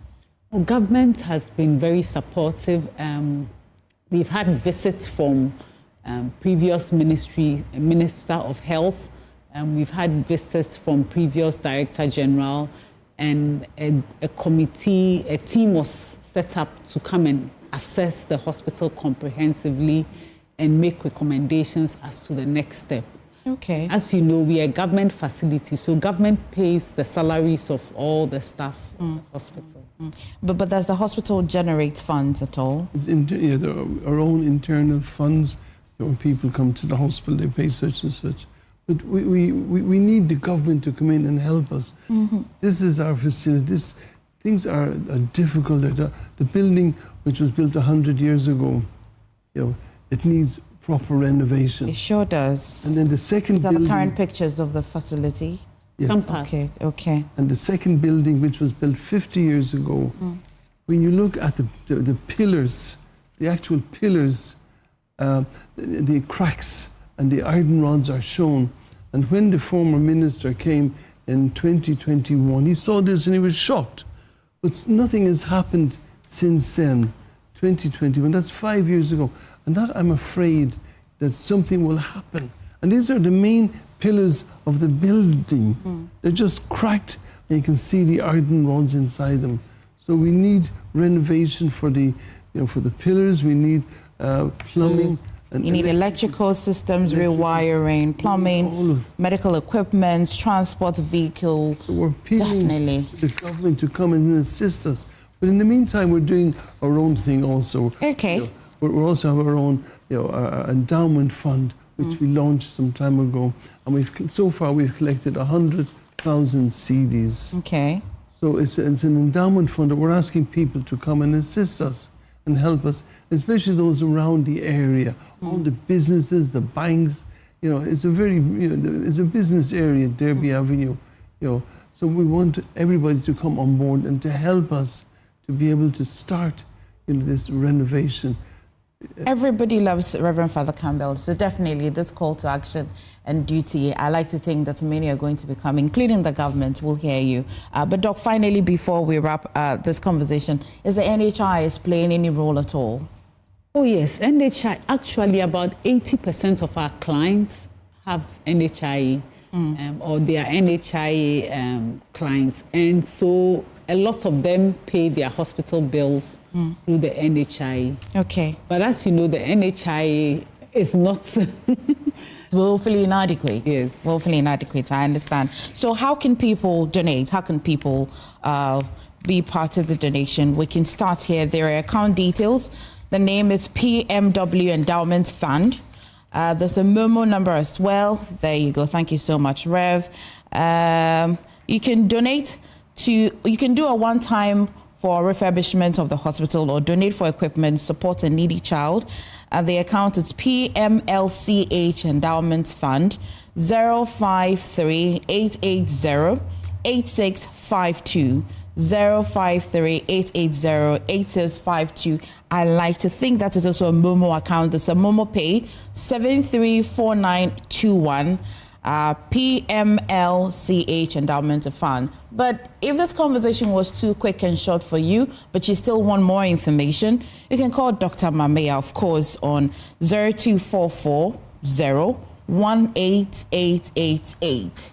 02440 18888. Roxanne Obain as well on 0545 084075. Or Father Andrew Campbell himself. Shall I give the number out, Rev? Yes, give it. Okay, 0243 26643. 02433 26643. I know that we're unable to cover all of the things that you need, but just call Reverend or call Dr. Mame and see how well you can help this hospital. It's over 100 years, and if you see the structure, it definitely needs some touch. But Reverend and Doc, I'd like to take a final word. 26th of June. Okay. Friday. Okay. That is our anniversary. 100 years. 100 years. On the 26th of June. Okay. And we're inviting all to come and join us. We'll have a lot of dignitaries coming to visit us on that particular day. So we want to invite all those, especially around the vicinity, all our friends, the friends of the hospital, those who know. We want them to come and help us and support us. We want to really renovate this hospital in no time to be able to help us in every way. So we invite you for the special invitation, 26th June. Come, let's celebrate 100 years of the Princess Marie Louis Hospital, Children's Hospital, doing much. But thank you so much, Reverend Dog. We'll pick up on this conversation even before the 26th, okay? My name is Emefa Akosua Adeti. Thank you for spending your holiday morning with me, but please stay for Joy News Desk. Noella is up next.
Traveled to Dubai to go find greener pastures. Then I found this one friend of mine who actually helped me. So I was just into this kind of Chinese company thing. Yeah. But it got to a time that the Chinese company work broke down. So I had no choice than to look for another country to go settle so I can find more